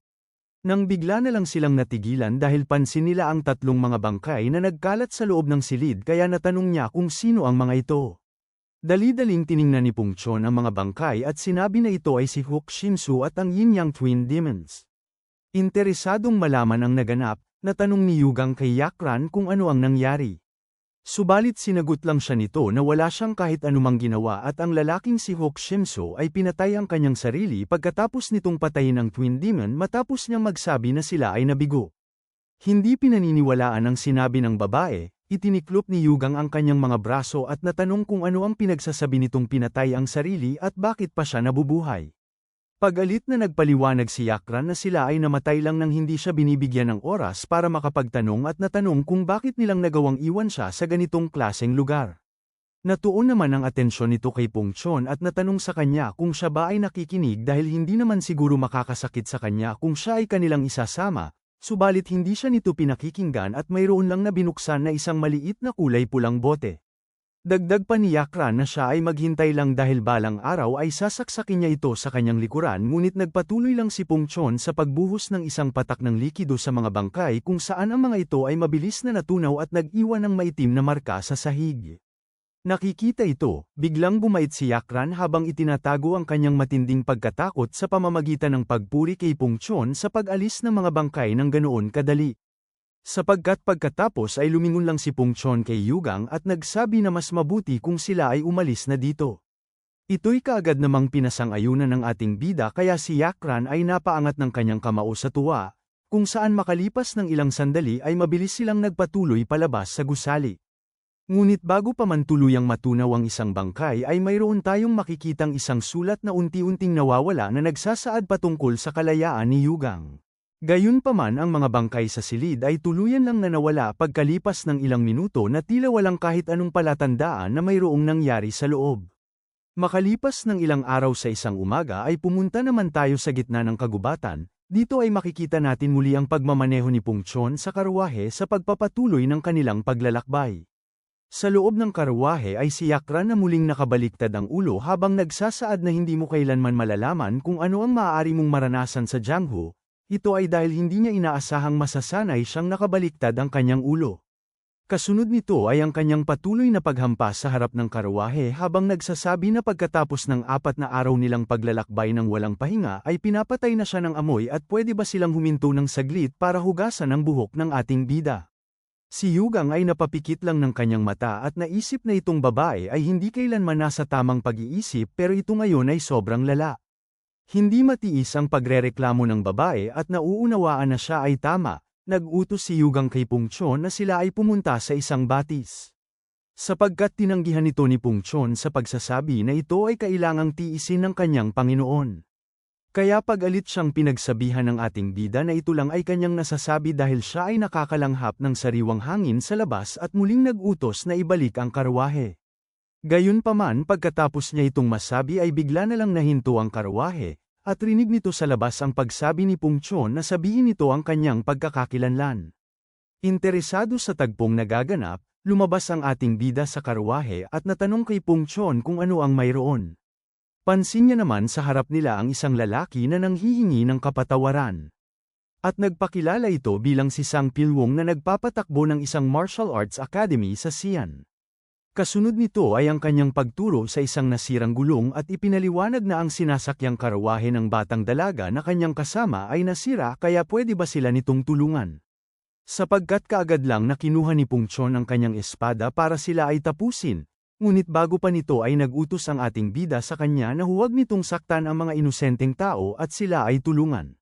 Nagawang masukat si Pilwong, natanong ng ating bida sa kanyang isipan kung ang lalaki ba ay nagpapatakbo ng isang mahinang martial arts academy dahil siya ay mayroon lamang maliit na inner chi. Pinasang-ayunan naman ni Pungchon ang utos nito, kung saan napanganga sa pagkagulat ang dalawang estranghero dahil sa walang kahirap-hirap niyang pagbuhat sa kanilang karwahe, subalit ang kasunod nito ay ang walang pag-aalinlangan niyang pagtapon sa karwahe sa ibaba ng bangin kasama ng mga kabayo na naiyak na lamang habang nahuhulog.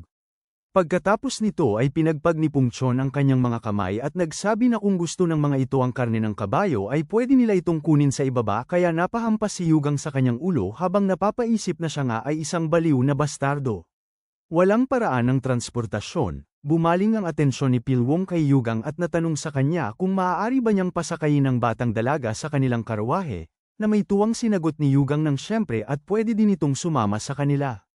Pagkatapos nito ay nagpakilala ang magandang dalaga bilang si Ju Solbin at may ngiting nagpasalamat kay Yugang dahil sa kabaitang ipinapakita nito.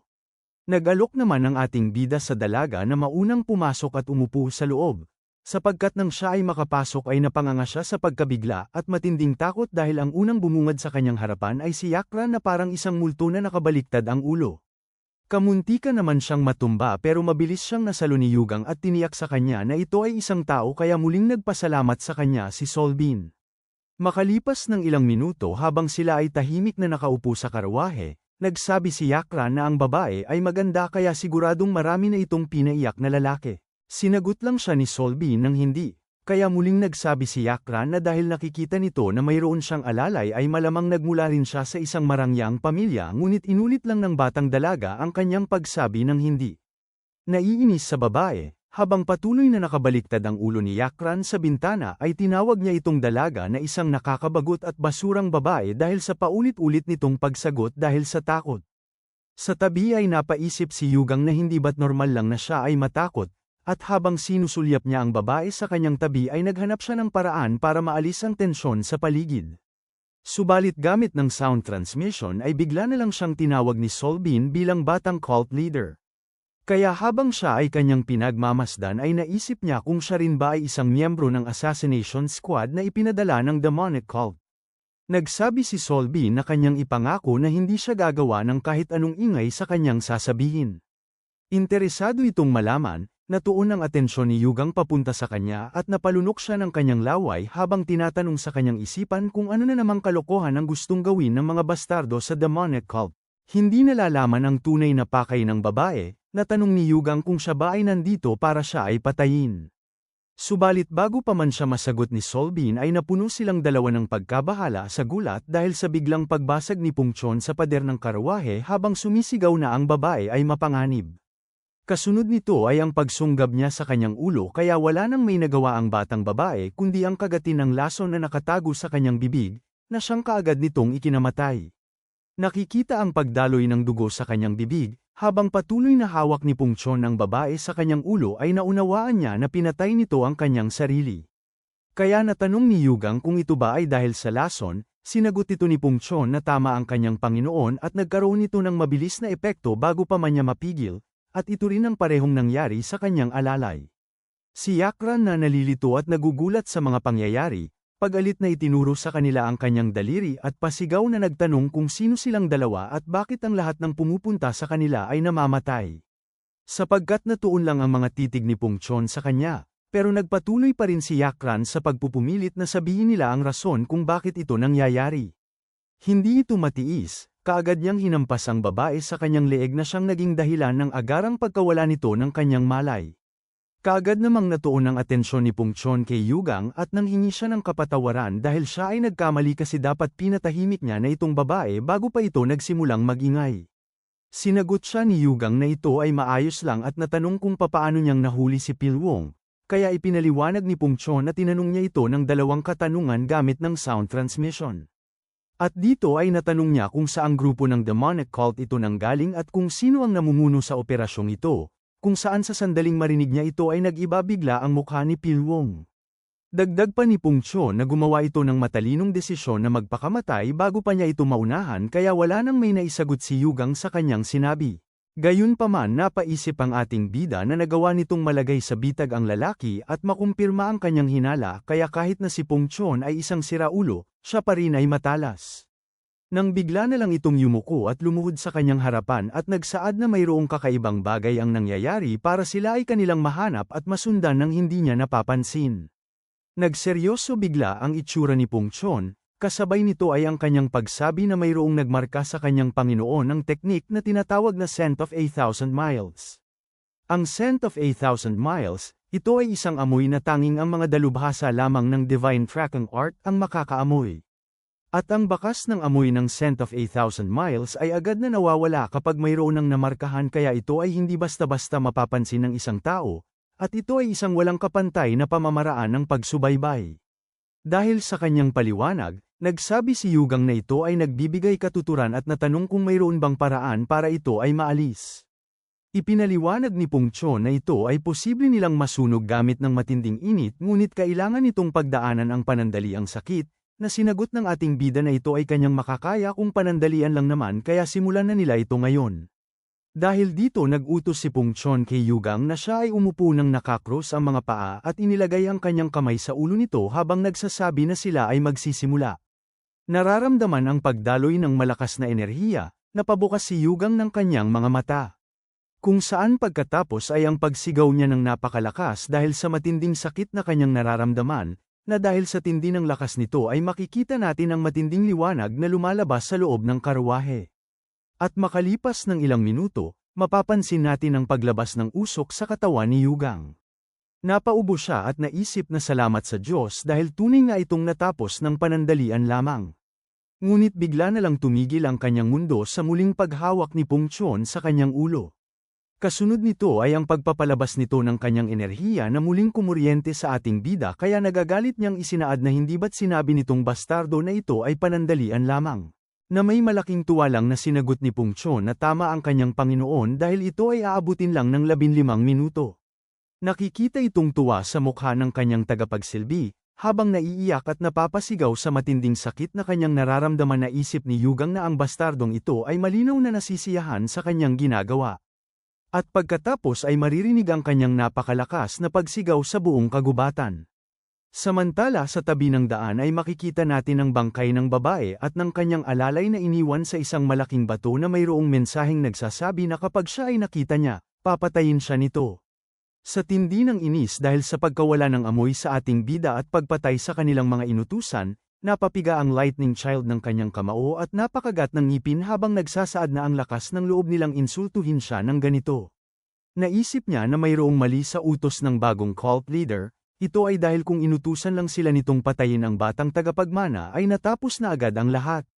Sa halip, nag-utos lang itong magdala ng mensahe patungkol sa kanyang kalayaan.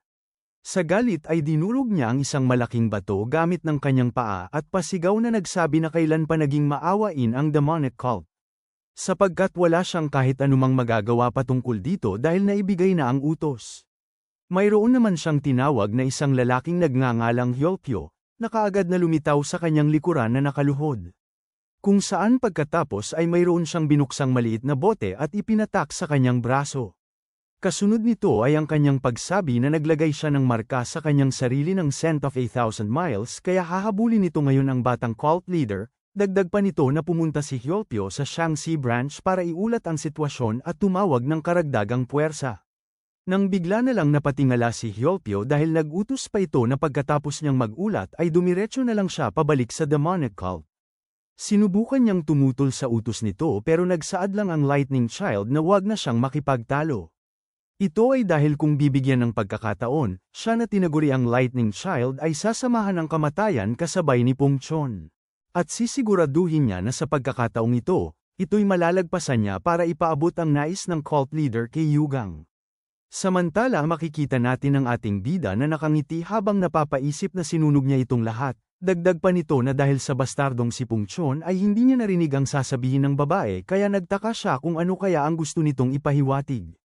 Nakikitang natutulala ang ating bida, habang tinatakpan niya ang kanyang bibig ay natanong ni Yakran kung ano ang iniisip nito. Kasunod nito ay ang pagtawa niya ng napakalakas at may pagmamaliit na pagsaad na huwag nitong sabihing nayanig siya sa tangkang pagpatay sa kanyang buhay, at ito ay napaka-cute kaya sabihin niyang itong lahat sa kanya. Dagdag pa nito nang may panunukso na nakakaawa ang batang Panginoon at siya ay lumapit sa kanya. Sa tindi ng pagkainis, napakagat si Yugang ng kanyang ngipin, kung saan kasunod nito ay pasigaw niyang pinagsabihan si Yakran kung wala ba siyang pakialam sa kapwa niya at tingnan nito ang kanyang sarili kasabay ng pagtanong kung ang ulo ba nito ay pangdekorasyon lamang. Si Yakran ay naiirita lang ng ngumiti at nagsabi na sinasabi lang nito ang kahit ano na kanyang gusto at natanong kung bakit niya naman kailangang mag-alala. Nang bigla na lang siyang nagsimulang sumigaw kung gusto ba ng ating bida na siya ay umiyak, magreklamo, at magmakaawa sa kanyang buhay, dagdag pa nito kung plano ba nitong damayan siya at ilagay ang kanyang mga braso sa kanyang balikat, ganoon ba? Sapagkat nagugulat lang siyang sinagot ni Yugang na hindi ito ang ibig niyang sabihin, kaya tumalikod sa kanya si Yakran at naiinis lang na itiniklop ang mga braso. Pansin ni Yugang ang bahagyang panginginig ng babae kaya naisip niya na marahil nagdadaldal lang siya upang mapakalma ang kanyang sarili. Maya't maya pa gamit ng sound transmission ay nanghingi si Yugang ng kapatawaran dahil dapat hindi niya ito sinabi. Subalit natanong lang ni Yakran kung ano ang mayroon sa paggamit nito ng telepatiko, kaya sinagot siya ng ating bida na ito ay ginagamit niya para sa kanya dahil wala siya sa posisyon na basta-basta na lamang na makakahingi ng kapatawaran kung kanino. Ngumisi lang si Yakran at natanong kung ano ang dahilan kung bakit siya nalulunod sa kanyang iniisip. Siya ay sinagot ni Yugang na ito ay patungkol sa kanyang kaibigan. Ikinwento ng ating bida na ang pamilya nito ay medyo makapangyarihan ngunit ang tiyuhin niya ay nag-organisa ng rebelyon, subalit ang kanyang kaibigan ay nagawang makatakas sa tulong ng isang tauhan na mapagkakatiwalaan pero ang mga mahuhusay na mga sundalo na ipinadala ng kanyang tiyuhin ay sinusubukang patayin ang kanyang kaibigan. Dagdag pa nito na sa karaniwan, gusto nila itong tapusin dahil siya ay isang problema pero pakiramdam nito na mayroon silang gustong sabihin sa kanya. Dahil sa kanyang sinabi ay napaisip si Yakran, kasunod nito ay napaturo siya sa kanya at nagsabi na base sa kanyang mahusay na paghatol, na parang sinasabi nila na hindi nila ito gagalawin kung siya ay mamumuhay ng tahimik. Dahil sa kanyang sinabi, natahimik si Yugang at pinag-isipan itong mabuti habang napapasabi sa kanyang isipan na ito ay gaya ng kanyang inaasahan. Ito ay dahil imposible para sa mahuhusay na sundalo ng demonic cult na hindi matamaan ang kanilang mga pinupuntirya. Kaya muli nitong naisip kung ano kaya ang gustong sabihin ng babae, naalala din ito na hindi niya naintindihan noong una ang gusto nitong ipahiwatig pero napagtanto niya na wala silang plano na siya ay patayin. At sa mismong sandaling yun ay binuksan ni Pungchon ang pintuan ng karwahe at nagsabi na sila ay magpahinga muna. Nauunawaan ngayon ang gusto ng demonic cult, naisip ni Yugang na hindi nito kailangang matakot. Kaya inihanda nito ang mga nakatagong kutsilyo sa kanyang damit, kung saan habang napapansin niya si Pungchon ay nanghingi na lang siya ng kapatawaran dito sa kanyang isipan.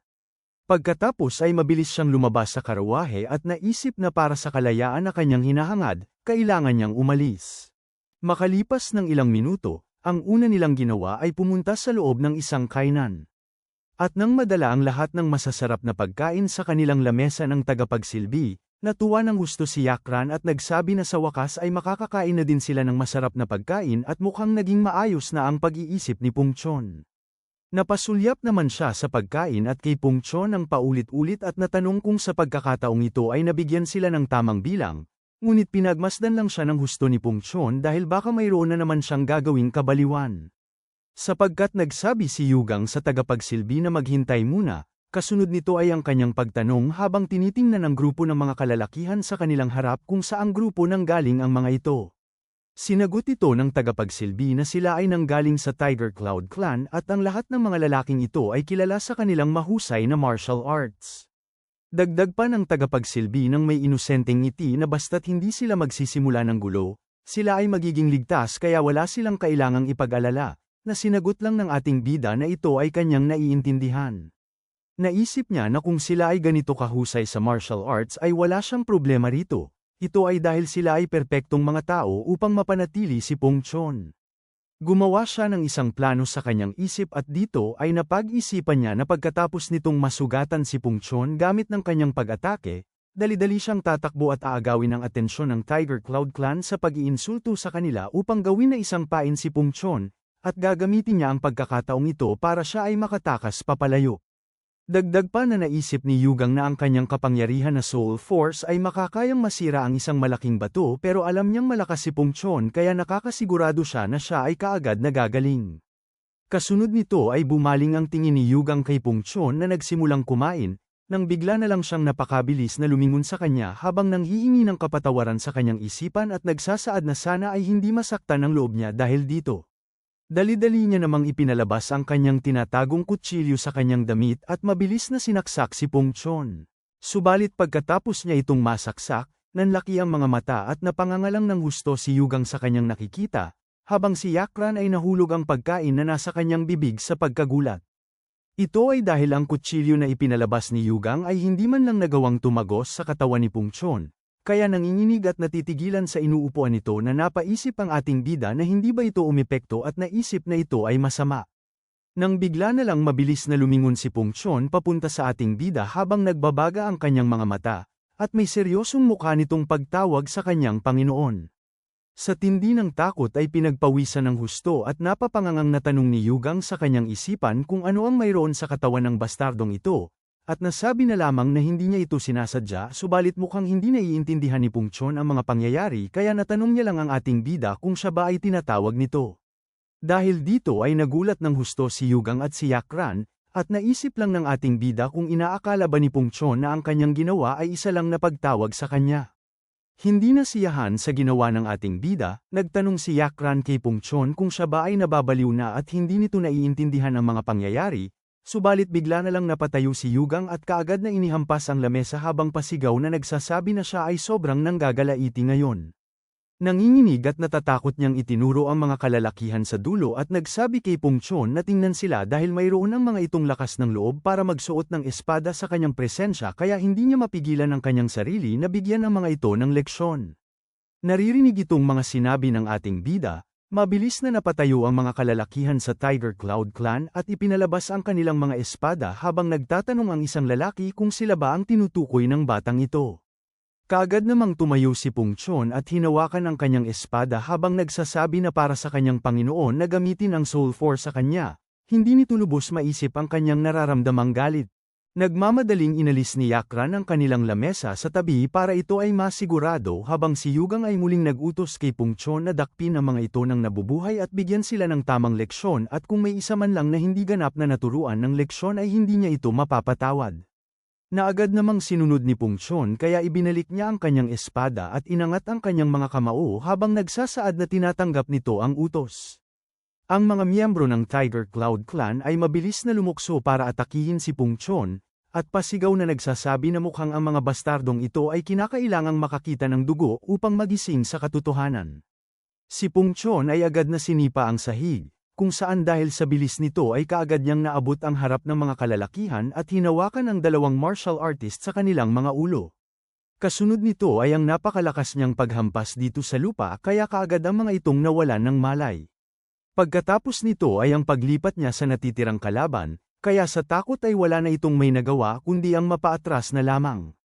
Nakikita itong mga pangyayari at naiisip na ito ay ang kanyang pagkakataon, dali-daling tumungo si Yugang palabas.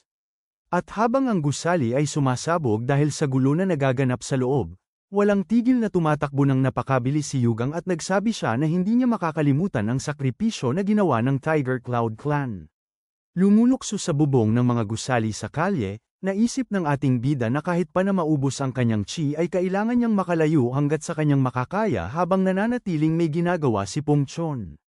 Maya't maya pa ay pansin nito ang outer gate na malapit niya nang maabot kaya may tuwa siyang napaisip na sa wakas ay makakaalis na din siya upang mahanap ang kalayaan at nagsabi na ito ay perpekto. Sapagkat nagiba bigla ang kanyang reaksyon sa tindi ng pagkagulat dahil rinig niya ang boses ni Pungchon sa kanyang likuran na may tuwang pinasasang-ayunan ang kanyang sinabi dahil mahusay ang pinakita nitong footwork technique. Nagawa namang matisod ang ating bida kaya kamuntika na siyang mahulog pero kaagad siyang nahuli ni Pungchon sa tamang oras. Hindi makapaniwala sa tagpo, natanong ni Yugang kay Pungchon kung papaano siya nakarating doon ng ganoon kabilis at kung hindi ba nito sinunod ang kanyang utos. Ngunit tinignan lang siya ni Pungchon at may seryosong mukha na nagsabi na sila ay magpatuloy, ito ay dahil ang mga kalalakihan ay handa na ngayon. Makalipas ng ilang minuto nang sila ay makabalik ay makikita natin ang grupo ng Tiger Cloud Clan na ngayon ay nakayuko sa lupa habang sabay-sabay na nagsasabi na mabuhay ang kanilang hari at sila ay parusahan nito dahil sa kanilang kabastusan. Nakikita itong pangyayari, si Yugang ay natigilan sa kanyang kinatatayuan at namuti ang mga mata habang may ngiting isinaad ni Pungchon na sila ay desperado na para manghingi ng kapatawaran sa kanilang Panginoon. Nangitim naman bigla ang mukha ng ating bida at napakagat siya ng kanyang ngipin sa tindi ng pagkainis dahil naniwala siya sa Tiger Cloud Clan na magbibigay ng sapat na oras para siya ay makatakas, subalit ang kanya lang na nakuha ay ang pagsasabi nila ng mabuhay ang kanilang hari. Ang isa sa mga miyembro ng Tiger Cloud Clan ay napasulyap kay Yugang at nagagalit na naisip kung bakit siya yumuyuko sa batang ito at kung magkakaroon siya ng pagkakataon ay aatakihin niya ito.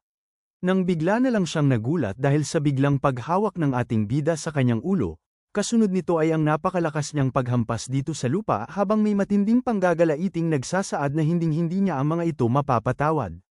At pagkatapos nito ay nagpatuloy siyang bugbugin ang mga natitirang kalalakihan kaya napatawa ng napakalakas si Pung Chon habang nagsasabi na nakakamangha ang ginagawa ng kanyang Panginoon. Samantala, si Yugang na napapaiyak sa galit ay pasigaw lang na nagsabi na ang lahat ng mga ito ay kanyang papatayin. Kinabukasan pagkatapos nilang makaalis sa bayan ay nagpatuloy ang kanilang paglalakbay. Dito ay makikita natin si Yugang sa loob ng karawahe na natitigilan dahil hindi niya na alam kung ano ang gagawin. Ito ay dahil kahit nasa harap ng mga mahuhusay na miyembro ng demonic cult at pati na ang kanyang teknik na Soul Force ay walang kwenta laban kay Pung Chon, kaya natanong niya kung maaari ba talaga siyang makatakas sa palad nito. Nang bigla na lang inagaw ni Yakran ang kanyang atensyon gamit ng sound transmission, at natanong niya kung balak ba talaga nitong patayin si Pung Chon. Sinagot siya ni Yugang na wala siyang layunin na patamaan ito sa maselang bahagi ng kanyang katawan pero ito'y hindi na mahalaga dahil hindi man lang ang kutsilyo niya nakapagbigay ng pinsala dito. Kaya natanong ni Yakran kung hindi kaya ang kanyang kutsilyo ay basura, sapagkat napatingin lang sa kanya ang ating bida. Kasunod nito ay ang pagpapalabas niya ng isang kutsilyo galing sa kanyang damit kung saan kaagad niya itong iniangat.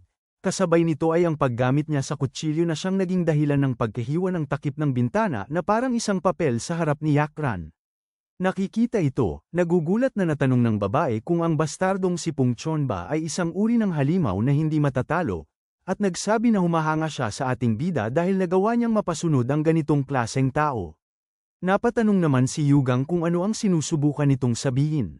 Kaya biglang nagpalabas si Yakran ng masamang ngiti, at kanyang natanong kung hindi ba gusto nitong makatakas sa bastardo at gusto niya ba itong tumulong.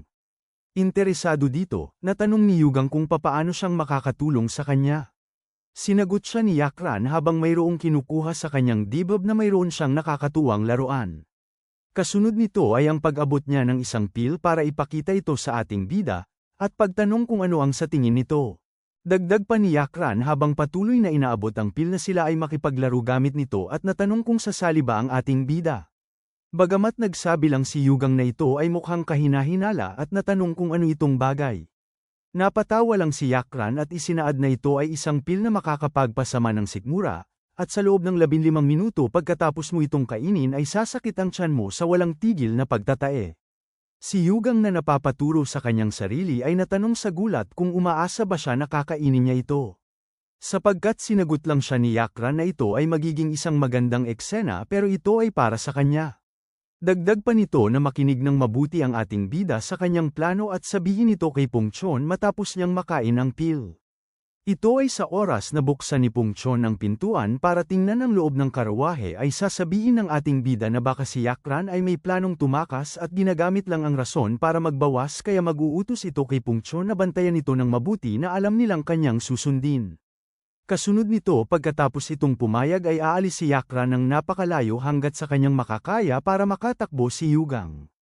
At makalipas ng ilang minuto pagkatapos nilang makabalik ay paniguradong hahanapin siya ni Pung Chon kaya gagamitin ni Yakran ang pagkakataong ito para makatakas.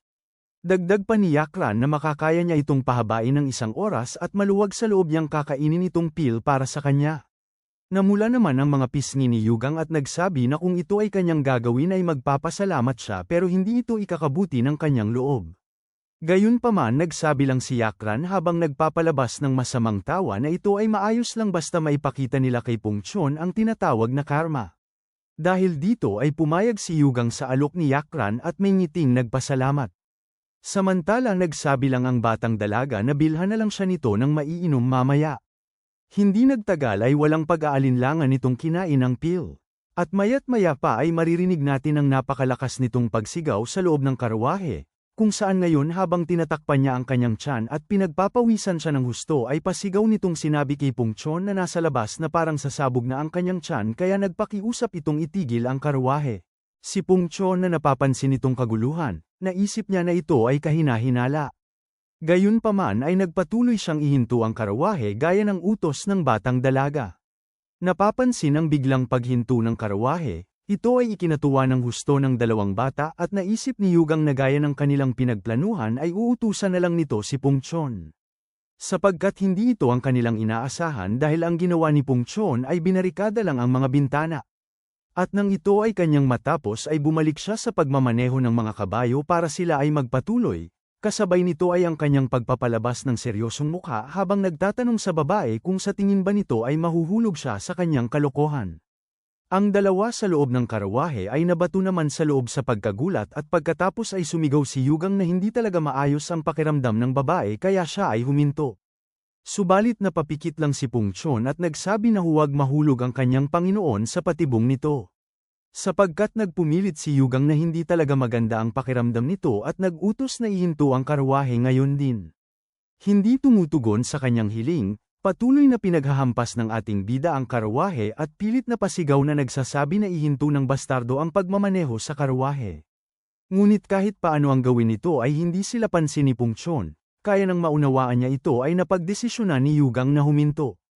Si Yakran na nanginginig at naiiyak dahil sa sobrang sakit ng tiyan ay napatingala sa ating bida, kaya napatingin din sa kanya si Yugang nang may takot at bigla na lang lumingon papalayo sa kanya habang napapakagat ng kanyang ngipin na parang nagsasabi na wala siyang may magagawa dito kaya tanggapin na lang nito ang kanyang kapalaran.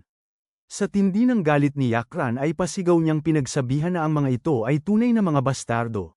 At di kalaunan ay tuluyang natunaw ang pil sa kanyang sikmura kung saan siya ay napasigaw ng napakalakas dahil sa kanyang hindi mapigil na pagbabawas. Si Pungchon na narinig itong kakaibang tunog kasabay ng matinding pagsigaw ng babae, kaagad niyang binuksan ang karawahe upang tingnan ang kanyang Panginoon. Napapansin ang walang tigil na pagtatae ni Yakran sa loob ng karawahe, dali-dali niyang kinuha ang ating bida at tumakbo papunta sa kagubatan habang wala nang may nagawa si Yugang kundi ang mapadasal na lamang.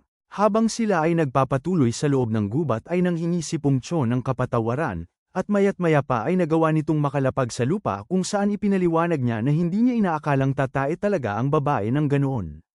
Naglakad papalayo sa kanya si Yugang at nadidismayadong nagsabi na hindi nito sinunod ang kanyang utos kaya nararapat siyang parusahan, na sinagot lang ni Pungchon na isipin niya lang na kinakailangan nitong tiisin ang hirap para maging isang Supreme Master. Ito'y sinagot ni Yugang habang lumalabas ang mga ugat sa kanyang mukha sa galit kung ang tinatawag ba nitong landas sa pag-aging Supreme Master ay kinakailangang maamoy ang tae ng ibang tao. Si Pungchon ay nagsimula namang tumingin sa paligid para maghanap ng lugar sa kanyang kaparusahan. Kung saan pagkatapos ay bigla na lang nitong inihampas ng napakalakas ang kanyang ulo sa isang puno habang nanghihingi ng kapatawaran. Nagpatuloy siya sa pagbangga ng kanyang ulo habang nagsasabi na hindi niya pinag-isipan ang kanyang ginawa. Samantala maririnig natin ang patuloy na pagbabawas ni Yakran habang nagsasabi na siya ay mamamatay na. Makalipas ng ilang oras ay nauwi sila sa pagpapalit ng karawahe, at dito sa loob ay makikita natin si Yakran na mukhang na-trauma sa lahat ng nakakahindik niyang naranasan. Si Yugang na hindi siya magawang matingnan ay naisip na marahil pakiramdam ng babae ay mamamatay na siya pagkatapos ng sobra nitong pagtatae. Nang bigla na lang napatayo si Yakran at nagsabi na ito ay muli nilang gawin, kaya nagtatakang natanong ni Yugang kung ano ang ibig nitong sabihin. Sapagkat hindi niya ito sinagot at mabilis lang na nilunok ang isa pang pil, kaya sa tindi ng pagkagulat ay natanong siya ng ating bida kung bakit niya ito ginagawa para sa kanya. Subalit inutusan lang siya ni Yakran sa galit na manahimik, at dagdag pa nito habang nababaliw, na ang kanilang pamilya ay hindi marunong sumuko ng ganoon na lamang. Maya't-maya pa ay muli siyang napasigaw kaya dali-daling huminto si Pungchon at binuksan ang karawahe. Hindi gustong mabaliwala ang sakripisyo na ginawa ng babae, kaagad na nag-utos si Yugang kay Pungchon na tulungan ito sa kanyang pagbabawas. Sapagkat napagdesisyonan ni Pungchon na iba ang gawin kung saan bigla na lang nitong ipinalabas ang kanyang espada at nagpakawala ng isang pag-atake na siyang tumama at humiwas sa pader ng karawahe kaya napahawak ng napakahigpit si Yakran sa ating bida at napasigaw sa tindi ng takot. Samantala makikita natin si Pungchon na nagdidilim ang mukha at nagbabaga ang mga mata habang angat-angat ang kanyang espada na nagsasabi na hindi niya ito hahayaang magpatuloy kaya papatayin niya ang babae. Hindi makapaniwala sa kanilang naririnig, si Yakran at Yugang ay napanganga na lang ng husto sa gulat. At makalipas ng ilang sandali, Nagpaliwanag si Yugang habang humahakbang papalapit si Pungchon na ang tanging kasalanan lang nitong babae ay tumain ng mas higit kumpara sa karamihan kaya nag-utos siya na tulungan niya ito. Bigla namang nahinto si Pungchon dahil sa biglang pagpapalabas ng malakas na ingay sa tiyan ni Yakran. Kaya dahil dito ay pasigaw na natanong ni Yugang kung hindi ba nito sinusunod ang kanyang mga utos. Naririnig ito, bigla na lang binitawan ni Pungchon ang hawak niyang espada. Kasunod ay ang kanyang pagyuko at pagsabi ng kapatawaran sa kanyang Panginoon at pagsunod sa mga utos nito kaya dali-dali niyang kinuha ang batang babae para magpatuloy sa kagubatan. Kaagad namang tumakbo si Yugang palabas ng karawahe at nagsabi na ang amoy nito ay paniguradong magiging mabaho kaya ilayo niya ito ng husto at baka magtangka rin itong tumakas kaya bantayan niya ito ng maigi. Si Pungchon na daladala ang batang dalaga ay pasigaw na sinunod ang utos ng kanyang pinagsisilbihan.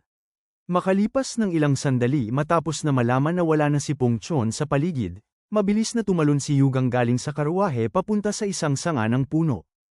At habang siya ay nagpapatuloy sa paglukso sa paligid, naiiyak niyang naisip na hindi niya makakalimutan ang ginawang sakripisyo ni Yakran. Naisip niya naman na kung gagamitin niya ang footwork technique ay mabilis siyang mahuhuli, kaya napagdesisyonan niyang bumaba sa lupa. At dito ay napag-isipan niya na isa itong magandang lugar para makapagtago kaya nagsimula siyang ipunin ang lahat ng mga dahon sa isang tumpok para gawin itong kanyang pagtataguan. Makalipas ng ilang minuto ay makikita natin ang pagdating ni Pungchon na nagsasabi na mukhang dito na wala ang bakas ng kanyang Panginoon, hindi na mamalaya na si Yugang ay nagtatago lang sa ilalim ng tumpok ng mga dahon sa ibaba nito. Nagtaka naman si Pungchon kung saan kaya ang kanyang Panginoon napunta. Kaya naisip niya na hindi maaaring talikuran na lang ng ating bida ang kanyang posisyon bilang demonic cult leader at basta na lamang aalis kaya nakakasigurado siyang nakindap ito habang siya ay nag-eensayo ng kanyang footwork technique. Kaagad siyang tumalon at nagsabi na hindi niya mapapatawad ang gumawa nito. Naririnig ng mabuti ang kanyang paligid, pansin ni Yugang ang pag-alis ni Pungchon sa kanyang kinaroroonan. Gayunpaman nauunawaan niya na mas mabuting kumalma muna siya at manatili lang dito kaya nagsimula siyang magbilang. Makalipas ng ilang oras kinahapunan sa kagubatan, makikita natin ang paglabas ng ating bida sa kanyang pinagtataguan matapos nitong magbilang hanggang sa 20,000. Natutuwa dito, nasabi niya na nakakasigurado siya na wala na ito ngayon at sa wakas ay makakahinga na din siya. Hindi nalalaman na si Pungchon ay nakatayo lang sa gilid nito na buong oras siyang hinihintay na lumabas. Nakikita ito, napanganga ng husto si Yugang sa pagkabahala at nararamdamang takot. Maya't maya pa ay lumapit sa kanya si Pungchon at nagsabi na mukhang nag-eensayo ang kanyang Panginoon sa pagtatago. Nauutal at pinagpapawisan naman siyang sinagot ng ating bida na siya ay tama dahil ang Jianghu ay isang nakakatakot na lugar at nagsaad na mukhang na-master na ni Pungchon ang sining sa pagsubaybay. Pagkatapos nito ay pinagpag niya ang kanyang sarili para maalis ang mga lupa sa kanyang damit at nagsabi na siya ay tapos na dito kaya sila ay bumalik na at magpatuloy, kasunod nito ay ang nagmamadali niyang pagsabi na parang walang may nangyari, na ito ay dahil mahaba-haba pa ang kanilang lalakbayin. Ngunit hindi siya agad na sinunod ni Pungchon at tinawag lang siya kaya siya ay nahinto. Kaagad namang lumingon si Yugang habang pinagpapawisan, kung saan pansin ito ang paglapit sa kanya ni Pungchon at pagsasabi habang nagpapalabas ng nakakatakot na mukha na kinakailangan nitong iyuko ang kanyang ulo. Dahil sa sinabi ni Pungchon ay nagulat ng husto si Yugang. Ipinaliwanag ni Pungchon na ang Heavenly Demon ay inutusan nitong gabayan siya sa landas patungo sa pagiging pinakamakapangyarihan kaya ang kahit anumang paglihis sa landas na ito ay hindi niya maaaring palampasin. Dagdag pa nito habang nagpapalabas ng seryosong mukha na ito ay ikatlong pagtatangka na ng kanyang Panginoon. Dahil sa sinabi nito ay napaisip si Yugang kung nagkukunwari lang ba itong walang alam pero alam niya ang katotohanan, at pasigaw na pagtanong na inaakusahan ba siya nito. Sapagkat pinagsabihan lang siya ni Pungchon na hindi nito pwedeng alisin ang kanyang dignidad bilang Supreme Leader kaya iyuko nito ang kanyang ulo ng may karangalan, na sinagot lang ng ating bida na ito ay hindi nagbibigay katuturan dahil siya ay ang kanyang pinagsisilbihan. Gayunpaman napapiga si Pungchon ng kanyang kamao at ipinilit na iyuko nito ang kanyang ulo, kaya sa tindi ng galit at pagkainis ay napakagat si Yugang sa kanyang ngipin. At di nagtagal ay mabilis niyang iniyuko ang kanyang ulo sa lupa sa harap ni Pungchon habang nagsasabi na binabalak niya rin naman itong gawin. Kasunod nito ay ang pag-utos sa kanya ni Pungchon na ulitin ang kanyang mga sasabihin kung saan sa oras na siya ay magsabi ng isa ay magsasaad ang ating bida na siya ay ang demonic cult leader, at kung siya ay magsasabi ng dalawa ay magsasaad ito na wala siyang may kinakatakutan. Nagsimulang nagsabi si Pungchon ng isa kaya kaagad itong sinunod ni Yugang sa pagsasabi na siya ay ang demonic cult leader. Bagamat pinagsabihan siya nito na ang kanyang boses ay napakahina kaya muli niya itong ulitin. Sa inis ay napamura ang ating bida at muling sinabi na siya ay ang demonic cult leader. Kaya pinagsabihan siya ni Pungchon na huwag siyang magdagdag ng hindi kailangang mga salita at nagsabi ng dalawa. Kaya habang pinagpapawisan si Yugang dahil sa patuloy nitong pagyuko sa lupa ay pasigaw niyang sinabi na wala siyang kinakatakutan. Nagsabi si Pungchon na ito ay mabuti at muling nagbilang ng isa. Kaya makikita natin ang labis na pagkainis sa mukha ni Yugang habang napapakagat ng kanyang ngipin subalit kahit na ganoon ay wala siyang may nagawa kundi ang sundin ito at magsabi na siya ay ang demonic cult leader. Makalipas ng ilang oras kinagabihan habang nagpapatuloy ang kanilang paglalakbay gamit ng karawahe, sa loob nito ay makikita natin ang ating bida na napapaisip na siya ay napagod ng husto dahil kay Pungchon, bagamat natuon ang kanyang atensyon sa kanyang harapan. Ito ay dahil pansin nito si Yakran na ngayon ay naubos na ang enerhiya habang patuloy na minumura si Pungchon dahil sa pagsundot nito sa kanyang pressure points kaya hindi siya nakagalaw. At dahil sa kanya habang siya ay patuloy na nagbabawas ay hindi nito maigalaw ang kanyang buong katawan at nanatiling ganito ng ilang oras. Naririnig ito, napaisip si Yugang na dumaan din ito sa matinding pagsubok. Ngunit naagaw bigla ang kanyang atensyon dahil sa pagtawag ni Pungchon sa kanya. Ito ay patungkol sa isang sirang gulong ng karwahe na humaharang sa daan. Kasabay nito ay mayroong isang alalay ang nagpakilala bilang hepe ng escort group na tinatawag na Blue Cloud Guard at magalang na nagtanong kung pwede ba silang manghingi ng tulong. Sapagkat napaisip lang si Yugang na ganito na naman ulit at wala na bang may panibagong bagay na maisip ang demonic cult, at nag-utos siya kay Pungchon na gawin ito ang kanyang ginawa kagaya ng dati. Nakaagad niya namang sinunod kaya walang pag-aalinlangan niyang itinulak ang karawahe ng mga hindi kilalang tao sa ibaba ng bangin na labis nilang ikinagulat. Dahil dito ay nagpakiusap ang lalaki na dalhin ang babae kaya sumenyas si Yugang para ito'y pumunta sa kanya at nag-utos sa lalaki na siya ay manatili sa harap ng karawahe. Maya't-maya pa nang sila ay nasa loob na ng karawahe, nagpakilala itong magandang babae bilang si Wang Yuok at nagpasalamat para sa kanilang tulong. Sapagkat napangiti lang ang ating bida at napaisip na ang pag-arte nito ay hindi mabuti, kasunod nito ay ang paggamit niya ng sound transmission para bigyan ng babala si Yuok na huwag siyang gumawa ng anumang bagay at umalis na lang kapag kailangan na. Dagdag pa nito na huwag nitong sayangin ang kanyang buhay dahil sa ganitong bagay. Ito'y sinagot naman ni Yuok gamit din ng sound transmission na kung siya ay natatakot mamatay ay hindi siya dapat nandito.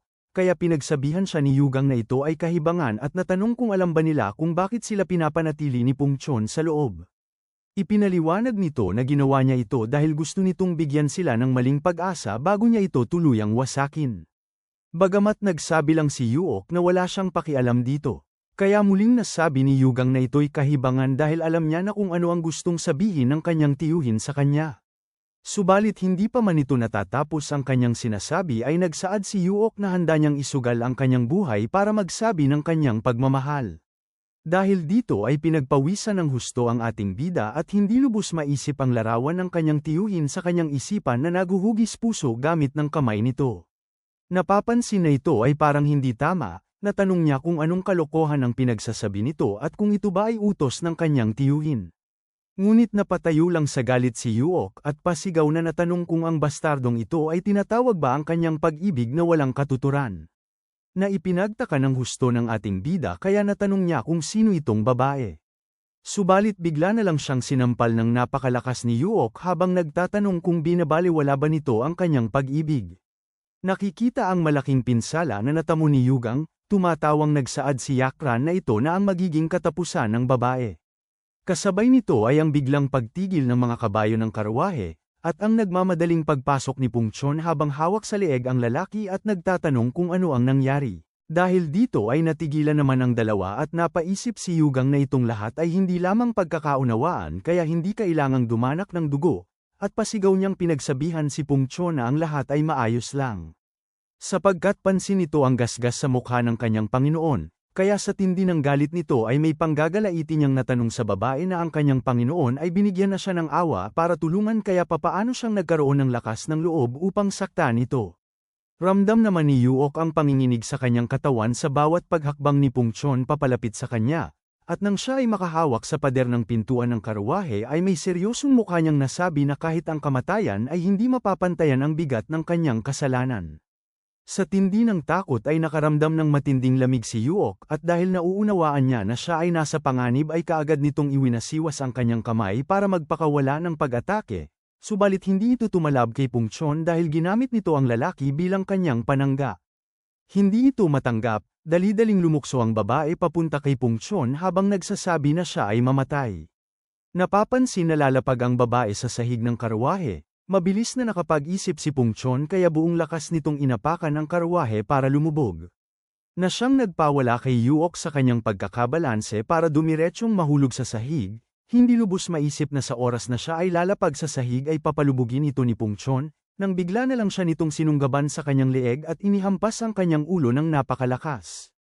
Kasunod nito ay ang mahigpit niyang paghawak sa leeg ng babae. Kaya wala na itong may nagawa kundi ang manatili dito habang unti-unting kinukuha ni Pung Chon ang kanyang espada.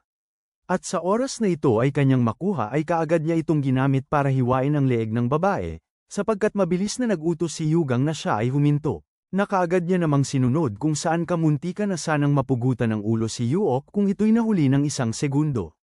Ipinaliwanag ng ating bida na itong lahat ay hindi pagkakaunawaan lamang kaya huwag niya itong patayin. Dagdag pa nito na ito ay dahil tinukso niya ang babae kaya ito ang nangyari at nag-utos kay Pung Chon na ibalik nito sa takip ang kanyang espada. Pero kahit na ganoon ay nagpalabas lang si Pung Chon ng masamang pagtitig papunta sa babae. Mayat-maya pa ay ang kanyang pagbalik ng kanyang espada, at pagkatapos nito ay ang pag-alis nito ng kanyang kamay sa babae at pagbigay nito ng pagrespeto para sundin ang utos ng ating bida.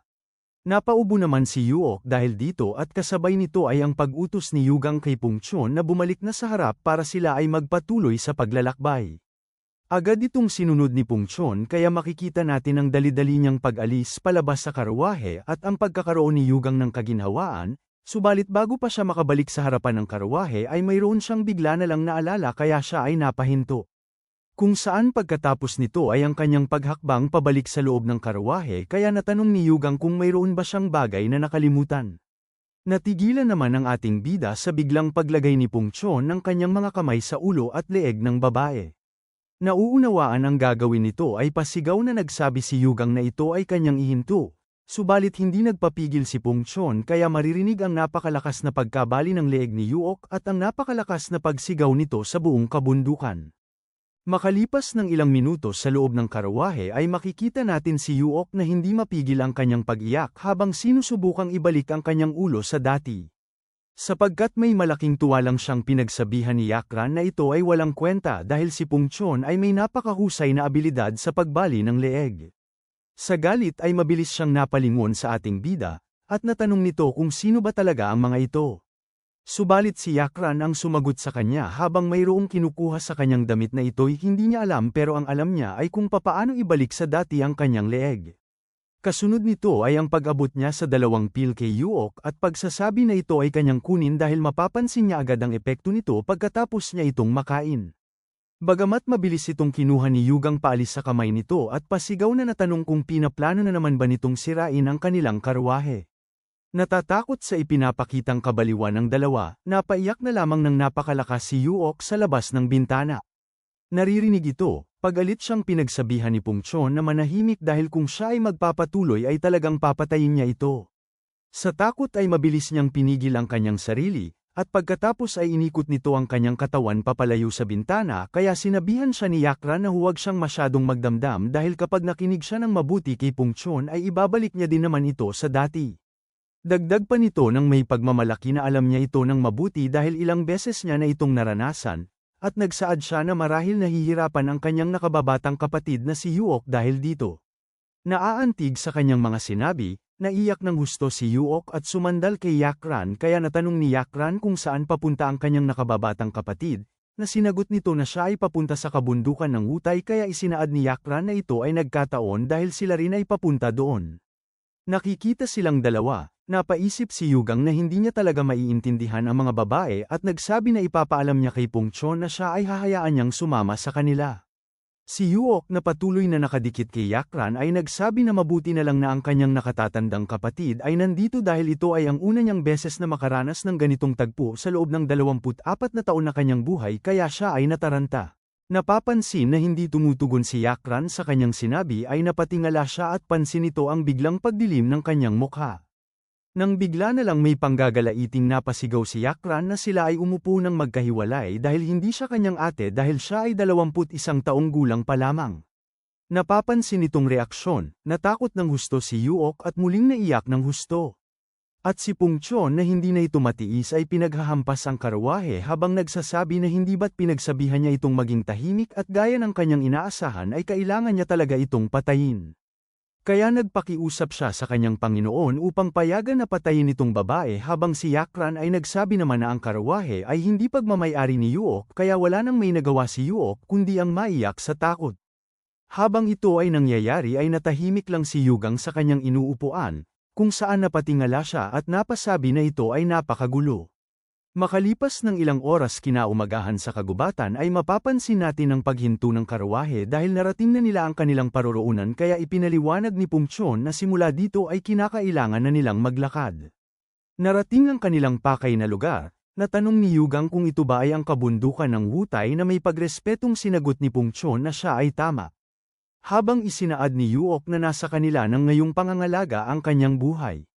Natanong naman ni Yakran na paniguradong hindi pa ito ang kanyang destinasyon kaya saan ito papunta.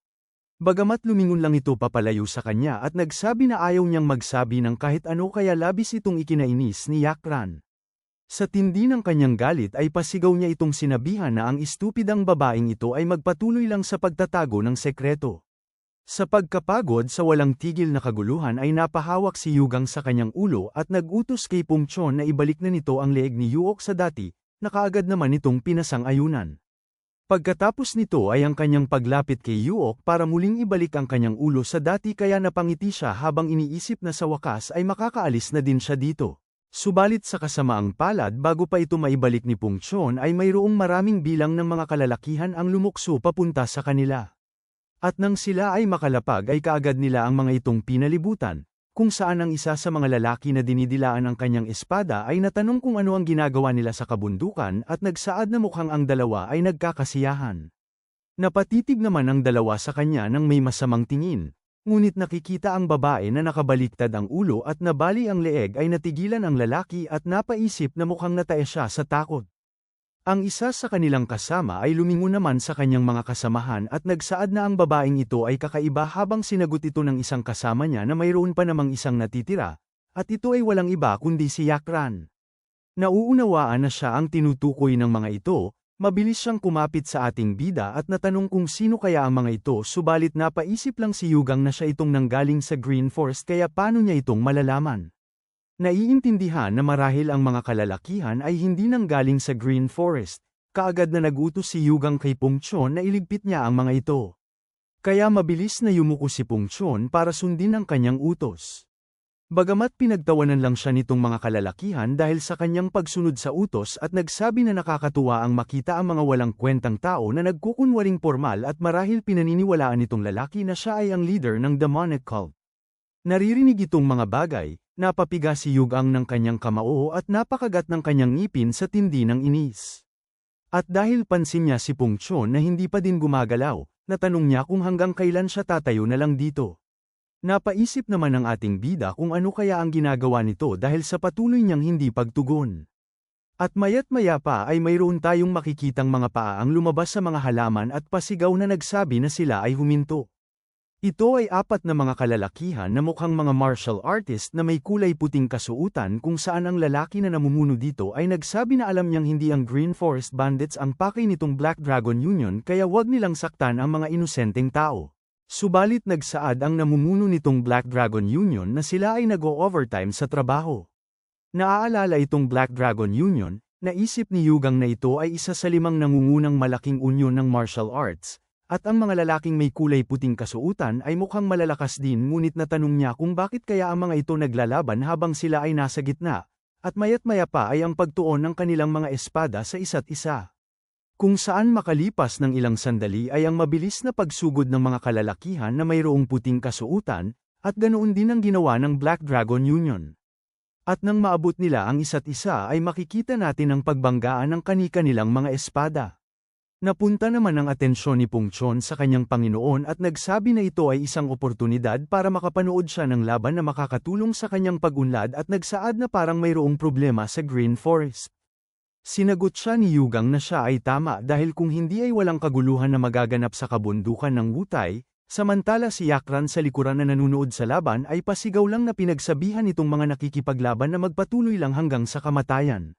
Si Yuok ay pumunta naman kay Pung Chon at natanong kung kailan niya ibabalik ang kanyang leeg sa dati, subalit buong lakas lang siyang pasigaw na pinagsabihan ni Pung Chon kung hindi ba nito nakikita na siya ay nakikipag-usap ngayon sa kanyang Panginoon. Kaya wala nang may nagawa ang babae kundi ang bumalik at naiiyak na manghingi ng kapatawaran. Maya't-maya pa ay ang kanyang pagmumura, na siyang napansin ni Pung Chon kaya natanong nito kung ano ang kanyang sinabi pero ito'y kanyang itinanggi at nagsabi na ito ay wala. Subalit hindi siya pinaniwalaan ni Pung Chon kaya sinabihan niya ito na nakakasigurado siya na siya ay nagmura, sapagkat umiwas lang ng tingin si Yuok at nagsabi na hindi niya ito ginawa.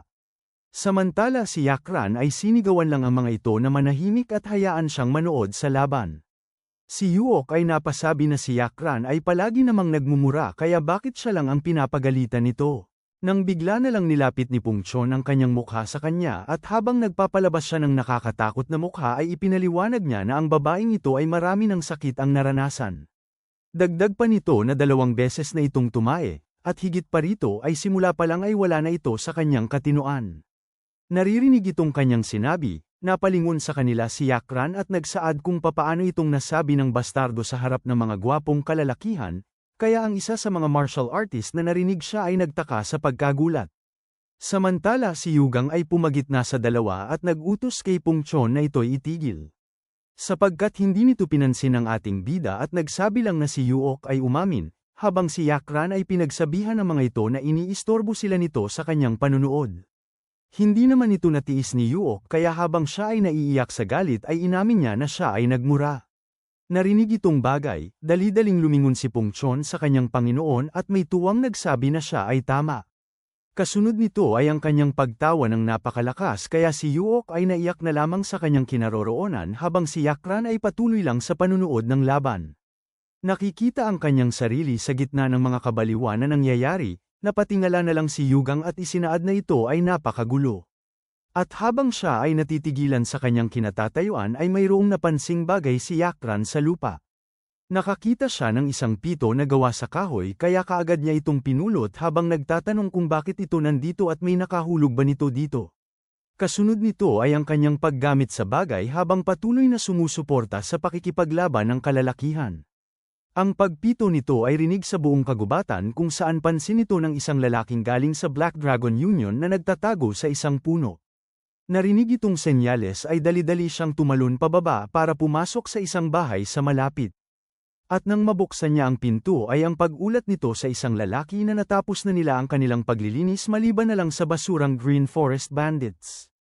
Sa harap nito ay nagkalat na mga bangkay sa paligid at sa gitna ng mga ito ay isang lalaking nakatayo na mayroong hawak na duguan na espada at may malaking pangangatawan na siyang leader ng Black Dragon Union kung saan kaagad siyang nag-utos na ipatawag ang kanilang mga tauhan.